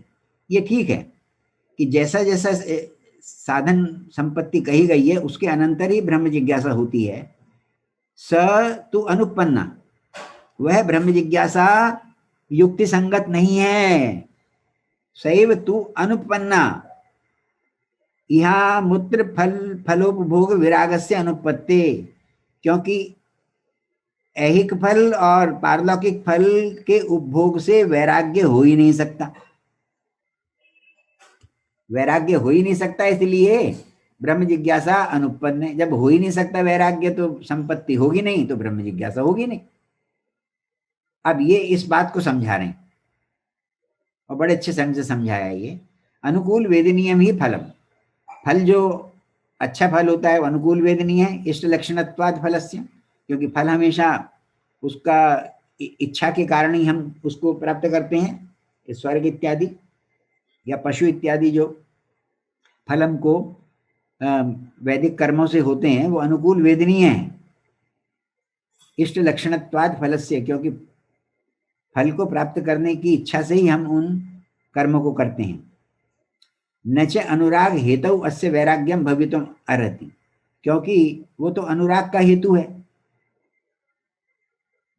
और जो अनुराग का हेतु हो उसमें वैराग्य कैसे हो सकता है। न च अनुराग हेतु अस्य वैराग्यम भवितुम अर्हति, तो साधक को वैराग्य नहीं हो सकता, क्योंकि जो अनुराग का हेतु है उसमें वैराग्य कैसे हो। फिर वो कहते हैं भाई चलो दुखानुषंग दर्शनात् सुख भी वैराग्यम। अब आ रही है बात, ये दुख के संबंध से सुख को भी, सुख में भी वैराग्यमान हो सकता है। दुखानुषंग दर्शनात् सुखे भी वैराग्यम इति चेत, तो फिर वो दूसरा कहता है तो हंत भो सुखानुषंगात दुखे भी अनुरागो ने कस्मात् भवति, कि सुख के अनुषंग से दुख में भी अनुराग क्यों नहीं हो जाता। समझ रहे हो, दुख के संबंध से सुख में भी वैराग्य क्यों नहीं हो जाता। तो जो दूसरा व्यक्ति ये कहता है कि सुख के अनुसंग से दुख में अनुराग क्यों नहीं हो जाता, क्योंकि ऐसे भी तो बहुत से कार्यक्रम हैं या कर्म हैं जिनमें हमको सुख मिश्रित दुख हो रहा है। तो फिर यदि सुख मिश्रित, जिस दुख में हमको सुख भी मिल रहा है, तो दुख में अनुराग क्यों नहीं हो जाता। तो दोनों तरफ से बात करें, दुख के संबंध से सुख में वैराग्य क्यों नहीं हो जाता, और सुख के अनुसंग से दुख में अनुराग क्यों नहीं हो जाता। फिर इसका मतलब ये कि जो शंका करने वाला व्यक्ति है वो ये कह रहा है कि तस्मा सुख सुखे उपाधीय माने, तो जब हम सुख का अनुभव कर रहे हैं, सुख को ग्रहण कर रहे हैं, सुख देने वाली वस्तु को हम प्राप्त कर रहे हैं, तो हमको दुख का परिहार करने में यत्न करना चाहिए। तस्मात् सुखे उपाधीय माने दुख परिहारे प्रयति तद्य, पर सुख को नहीं छोड़ना चाहिए। अवर्जनीयतया च दुखम आगतम अपि परिहृत्य सुख मात्रम भोक्ष्यते। अरे वह दुख तो आएगा ही, वो इनवेरिएबली आता ही है, उसको उसका परिहार करके सुख को भोगो आप। अब उसके लिए दृष्टांत दे रहे हैं ये, तद यथा मत्स्यार्थी सशल्कान सकंटकान मत्स्यान उपादत्ते, जैसे जो मत्स्य खाने वाला है, मछली खाने वाला व्यक्ति है, वो सशल्कान, इस शल्क का अर्थ यहां पर मैंने देखा मत्स्य बलकल, जो छिलका जो है उसका है चोइटा, छिलका जो है वो शल्क से ही, हाँ वो छिलका मतलब उसका जो उसकी त्वचा सारी, और क्या उसको हटा के तो खाते होंगे ये। जैसे तोरी खाते हैं, तोरी में भी छिलके हटा के खाते हैं। हाँ तो मतलब वही छिलका हो गया ना उसका, मत्स्य का वही होगा, बाकी सत्यमूर्ति जी बताएंगे। तो पुरुष से यही है। ना हमें पता नहीं है ना, तो हम तो पूछ ही रहे हैं ना। मैं शल्क का अर्थ भी जो कुनन राजा उन्होंने मौस अर्थ दे दिया। मौस का मतलब होता है कीचड़ वीचड़। मैंने कहा ये तो अर्थ तो ठीक लगता नहीं। वो डिक्शनरी विशेष प्रकार की जो त्वचा होती है ना सर मत्स्य की, हाँ ऊपर वो उभरी उभरी सी आकृतियां होती है, उसी के लिए विशेष रूप से वो शल्क शब्द का व्यवहार होता है। हाँ, वो सैकड़ों जो है ना, वो अस्थि हाँ। जैसा होता है ऊपर से कवर, हाँ जी। सैकड़ों। मतलब वो रफ सा होता है ना वो। हाँ जी जी। हाँ, क्या- यस्यालीयत शल्क सीम्नि जलति। भारती में हाँ। जरा दोबारा बताना। जी सर, हाँ दोबारा बताओ, मेरी आवाज मैं ये कह रहा था ना सर, वो ऊपर ना उभरी उभरी उभरी सी हाँ आकृतियां हाँ होती हाँ, है, उसी को शल्क, मतलब वही है शल्क। वही शल्क है ना। हाँ, वो मतलब छिलका ही है, जो हिंदी का छिलका है वो शल्क से ही आया। छिलका हो गया तो उसकी त्वचा ही होगी ना। जी सर, जी जी जी। सर। हमारे यहाँ भोजपुरी में इसको चोइटा कहते हैं, मछली का चोइटा हटाना। क्या क्या? अच्छा चोइटा कहते हैं, चोइटा। चोइटा, अच्छा, चोइटा। चकार। अच्छा अच्छा, चकार, चोइटा। तो हिंदी में क्या लिखे उसे? शल्क, शल्क शल्क है सर व्यवहार में, है शल्क है व्यवहार में। मत्स्य त्वचा लिख दें? त्वचा। मतलब वो जो मत्स्य का त्वग विशेष है ना सर, उसके लिए ही शल्क शब्द का व्यवहार है। मैं ये कह रहा हूँ कि हिंदी में शल्क ही लिख दें या मत्स्य त्वचा भी लिखें? नहीं नहीं, शल्क ही व्यवहार में है सर। अच्छा चलो ठीक। हाँ हाँ जी जी। सकंटकान, और कांटे भी होते हैं उसमें? कांटे अंदर तो कांटे होते हैं ना, कांटा गड़ गया। मछली में? अंदर कांटे होते हैं, उसकी हड्डियां होती ही हैं। अच्छा अच्छा अच्छा अच्छा। तभी तो जो कहते हैं कांटा गड़ गया। अच्छा अच्छा अच्छा। नहीं, हिंदी में सर उसमें ना छिलका भी कहते हैं। बाकी हमारा सुना सुनाया, जैसे चतुर्वेदी सर ने कहा, सत्यमूर्ति जी प्रत्यक्ष बताएंगे। नहीं, जो प्रेमी है ना, वो लोग उन मछलियों को खाना कई बार पसंद करते हैं ना जिसमें एक सिंगल कांटा होता है, और अच्छा। उसके छोटे छोटे कांटे नहीं होते, एक ही कांटा होता है। वो हटा दीजिए तो फिर आराम से खा सकते हैं। अच्छा अच्छा अच्छा। ये बात सत्यमूर्ति जी ने हाँ हाँ हाँ, तो जो मछली खाने वाला है ना, वो शल्क सहित और कंटक सहित मत्स्यों को लेता है, जी सर। और फिर यावद आदेयम तावद आदाय विनिवर्धते, जितना उसको चाहिए होता है उसको लेकर उससे मुख छुट्टी पाता है। यथा यथावा धान्य, ये आसान है। यथावा धान्यार्थी स पलालानी धान्यानी आहर्ती, वो जो धान वाला, धान की जिसको इच्छा होती है धान्य की, वो भूसे सहित धान्यों को ले लेता है, और फिर जितना जरूरत होती है वो उसका तुष वुष हटा करके, भूसा भूसा हटा करके फिर उससे निवृत्त हो जाता है। तस्मात दुख भयान, ये इंपॉर्टेंट है। तस्मात दुख भयात नानुकूल वेदनीयम ऐहिकम आमुष्मिकम व सुखम परित्यक्तुम उचितम। इसलिए दुख के डर से अनुकूल वेदनीय ऐहिक सुख या पारलौकिक सुख को छोड़ना उचित नहीं है। नहीं मृगा संति इति शालेयो नोप्यन्ते, यानी पशु हैं इसलिए कोई आदमी धान नहीं बोएगा, और भिक्षुका संति स्थाल्यो नादिश्यन्ते, कि भिक्षुक हैं इसलिए कोई भोजन नहीं बनाएंगे इत्यादि। इसका मतलब उनका परिहार करके आप सब काम अपना करो सुख के लिए। अपिच दृष्टम सुखम, और जो दृष्ट अनुभूत जो सुख है, जैसे चंदन वनिता आदि संग जन्म क्षयिता लक्षणेन दुखेन आग्रहतत्वात् अति भीरुणा त्यजेतापि, ये हो सकता है कि जो अनुभव में आता है जो सुख, चंदन वनिता आदि के संपर्क जो सुख मिलता है, क्षयिता लक्षणेन, क्षयिता माने क्षयिता नश्वरता स्वरूप है जिसका, ऐसे दुख से युक्त होने के कारण वो जो दृष्ट सुख है, जो संसार में ऐहिक सुख है, उसको अति भीरुणा, कोई बहुत डरपोक आदमी है छोड़ भी दे, अति भीरुणा त्यजेतापि न तो आमुष्मिकम स्वर्ग आदि, लेकिन जो आमुष्मिक स्वर्ग, पारलौकिक स्वर्ग इत्यादि हैं उनको नहीं छोड़ता है। तस्य अविनाशित्वात्, उसको नहीं छोड़ना चाहिए क्योंकि वो तो अविनाशी है। और ऐसा सुना भी जाता है, श्रुति भी कहती है अपाम सोमम अमृता अभूम, हम सोम पी के अमर हो गए। तथा च अक्षय्यम है वही चातुर्मास से याजिना सुकृतम भवती, और चतुर्मास यज्ञ करने वाले का जो सुकृत है ना, वो अक्षय माने अनंत होता है, उसका नाश नहीं होता, ऐसा। न च कृतकत्व हेतुकम विनाशित्वानुमानम अत्र संभवती। अब वो कहते हैं यहाँ पर कृतकत्व हेतु वाला विनाशित्व का अनुमान संभव नहीं है। कृतकत्व हेतुकम, कृतकत्व हेतु यस्य तादृश विनाशित्व अनुमानम अत्र न संभवती।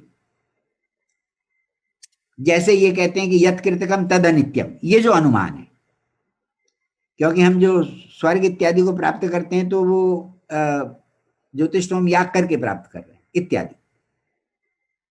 ये सब कृतक इसलिए होगा क्योंकि वो उत्पन्न हो रहे हैं। तो नैचे कृतकत्व हेतुकम विनाशित्व अनुमानम अत्र संभवति। क्यों? नर शिरः कपाल शौचानुमानवत आगम बाधित विषयत्वात्।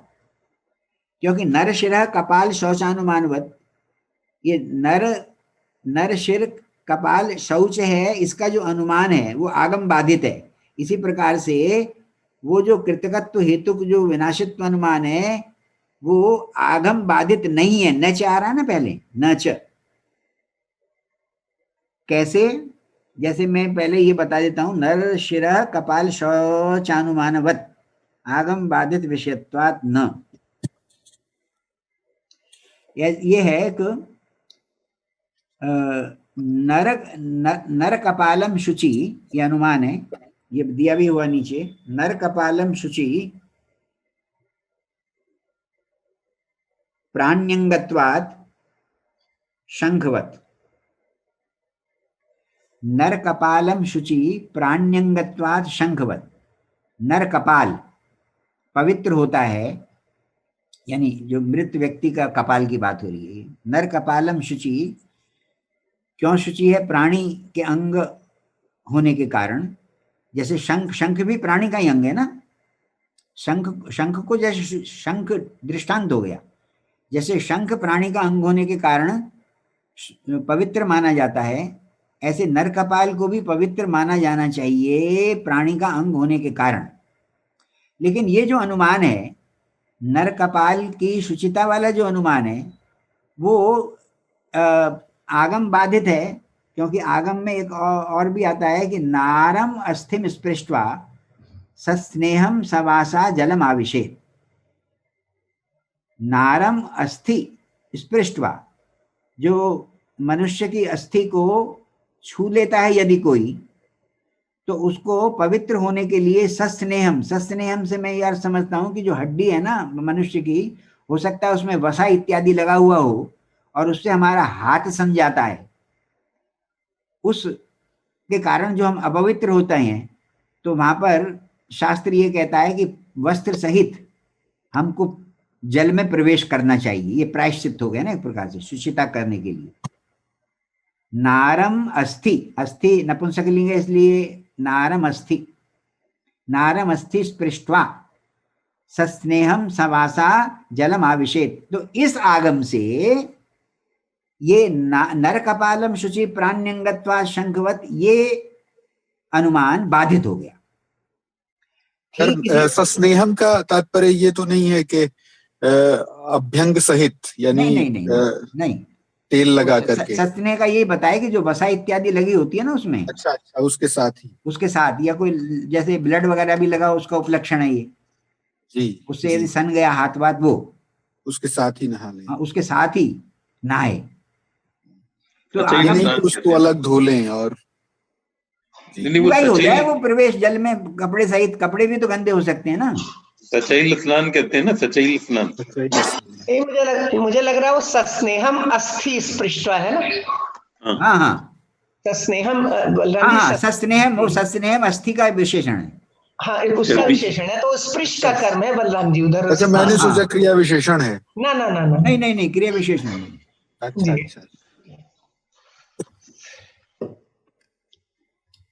ठीक है। ये जिस प्रकार ये आगम बाधित अनुमान है, इस प्रकार से कृतकत्व अनुमान बाधित नहीं है, ऐसा पूर्व पक्षी कह रहा है। न च कृतकत्व हेतुकम विनाशित्व अनुमान मत्र संभवती नर शिरः कपाल शौचानुमानवत आगम बाधित विषयत्वात् न च से मना कर रहे हैं ना। तस्मात् यथोक्त साधन संपत्ति अभावात् न ब्रह्म जिज्ञासेति प्राप्तम। इसलिए सुख से वैराग्य कैसे होगा, ये सारा बता दिया ना ये। और स्वर्ग, यदि यहाँ का व्यवहारिक या प्रपंच सांसारिक सुख आपको अनित्य लगता है तो छोड़ दीजिए, स्वर्ग इत्यादि तो अनित्य नहीं है। सोमम अपाम अमृता भूम अक्षयम ह वही चातुर्मास्य याजिना सुकृतम भवति इत्यादि। तो इस प्रकार से जब तस्माद यथोक्त साधन संपत्ति अभावात न ब्रह्म जिज्ञासेति प्राप्तम, तो ब्रह्म जिज्ञासा प्राप्त ही नहीं है। एवं प्राप्ते आह भगवान सूत्रकार, ऐसी स्थिति होने पर भगवान सूत्रकार कहते हैं अत इति, अत इति, अत से ये बताए यस्माद वेद एव अग्निहोत्रादि नाम श्रेय साधना नाम अनित्य फलताम दर्शयति, अनित्य फलता भी बताते हैं और वेद ब्रह्म विज्ञान से परम पुरुषार्थ की प्राप्ति भी बताता है, इसलिए हमको ब्रह्म जिज्ञासा करनी चाहिए। तस्यार्थम व्याचष्टे भाष्यकार, उसका अर्थ ये बताते जो ऊपर बताया भाष्यकार ने, यस्माद वेद एव अग्निहोत्रादि नाम श्रेय साधना नाम अनित्य फलताम दर्शयति इत्यादि। अयम अभिसंधि सत्यम मृग भिक्षुकादय शक्या परिहर्तुम पाचक कृषि वालादि भी, ये ठीक है, ये सत्य है। मृगु ये भी मान लेते हैं कि मृगु भिक्षुक आदि को का परिहार हो सकता है पाचक के द्वारा और किसान इत्यादियों के द्वारा। दुखम तु अनेक विध अनेक कारण संपातजम अशक्य परिहारम, ये जो दुख है वो तो अनेक प्रकार का होता है, अनेक कारण के संबंध से होता है, वो अनेक कारणों से के संपर्क से जम संपात जम अशक्य परिहारम, उसका परिहार नहीं किया जा सकता। अंततः साधन पारतंत्र क्षयिता लक्षणयोर दुखयो, ऐसे दुख के दो किस्म बताएं। साधन की परतंत्रता भी दुख है कि हमें किसी सुख की यदि प्राप्ति करनी है तो उसके लिए साधन जुटाने पड़ते हैं। सो साधन पारतंत्र भी एक प्रकार का दुख हो गया, और क्षयिता लक्षण और नश्वरता भी है, यहाँ के सुखों का नश्वरता है, ये भी तो दुख ही है कि ये जैसे मेरा शरीर ये नष्ट ही हो जाएगा, तो ये दुख सोच सोच करके हमको कष्ट होता है, ये शरीर नष्ट हो जाएगा। भी साधन पारतंत्र और क्षयिता लक्षण दुख, तो दुख के स्वरूप दो हो गए, साधन की परतंत्रता सुख के लिए और सुख की नश्वरता भी स्वरूप है दुख का। ऐसे दुख समस्त कृतक सुखा विना भाव, ये सारे ऐसे, ये जो इस प्रकार के जो दुख हैं समस्त कृतक सुखा विना भाव नियमात, ये समस्त कार्य रूप सुख के साथ इनका अविनाभाव नियम है, ये उनके साथ नेसेसरीली होते ही हैं, अविनाभाव संबंध है इनका। कृतक सुख के साथ साधन परतंत्रता और नश्वरता रूप दुख का हमेशा संबंध रहता ही है। नहीं मधु विष संपृक्तम अन्नम विषम परित्यज्य समधु शक्यम शिल्पी वरेणापि भोक्तुम, जो मधु विष संपृक्तम अन्नम, मधु और विष से युक्त जो अन्न है, कोई भी ऐसा कारीगर नहीं है इतना कुशल कारीगर कि वो विष को छोड़ करके मधु सहित अन्न को खाए। नहीं मधु विष संपृक्तम अन्नम विषम परित्यज्य समधु शक्यम शिल्पी वरेणापि भोक्तुम क्षयितानुमान उपोद्बलितम च तद्यथे, ये क्षयिता अनुमान से जो समर्थित है, तत् यथे कर्मचिता इत्यादि वचनम क्षयिता प्रतिपादकम, ये नश्वरता का ही प्रतिपादक है। क्षयिता अनुमान से, यानी क्षयिता अनुमान से समर्थित का मतलब क्या है कि यत् कृतकम तद अनित्यम, इस अनुमान से। तद यथे कर्मचित, ये जो श्रुति वाक्य है उस अनुमान से समर्थित है ये वचन। क्षयिता प्रतिपादकम, ये तो नश्वरता को बताता ही है। अपाम सोमम इत्यादि वचनम मुख्या संभवे जगन्य वृत्तिताम आपादयति, और अपाम सोमम जो हमने कहा, ये जो उदाहरण दिया पूर्व पक्षी ने, ये भी वचन मुख्य के असंभव होने के कारण जगन्य वृत्तिताम आपादयति, ये भी गौणी वृत्ति का आपादन कर देता है। और गौणी वृत्ति का आपादन आगे बता रहे हैं, यथाहु पौराणिका आभूत संप्लवम स्थानम अमृतत्व में भाष्यते, प्रलय तक का जो स्थान है, यानी प्रलय तक की स्थिति अमृतत्व कही जाती है गौण रूप से, वो आत्यंतिक नित्य नहीं है। वो आभूत संप्लवम स्थानम अमृतत्व में भाष्यते, ये गौण नित्यता की बात करते हैं।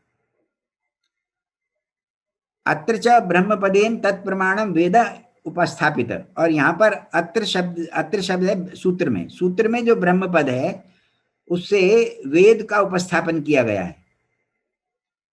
सच योग्य, ये थोड़ा सा जटिल पंक्ति है, इसको मैं फ्रेश ही कराऊंगा।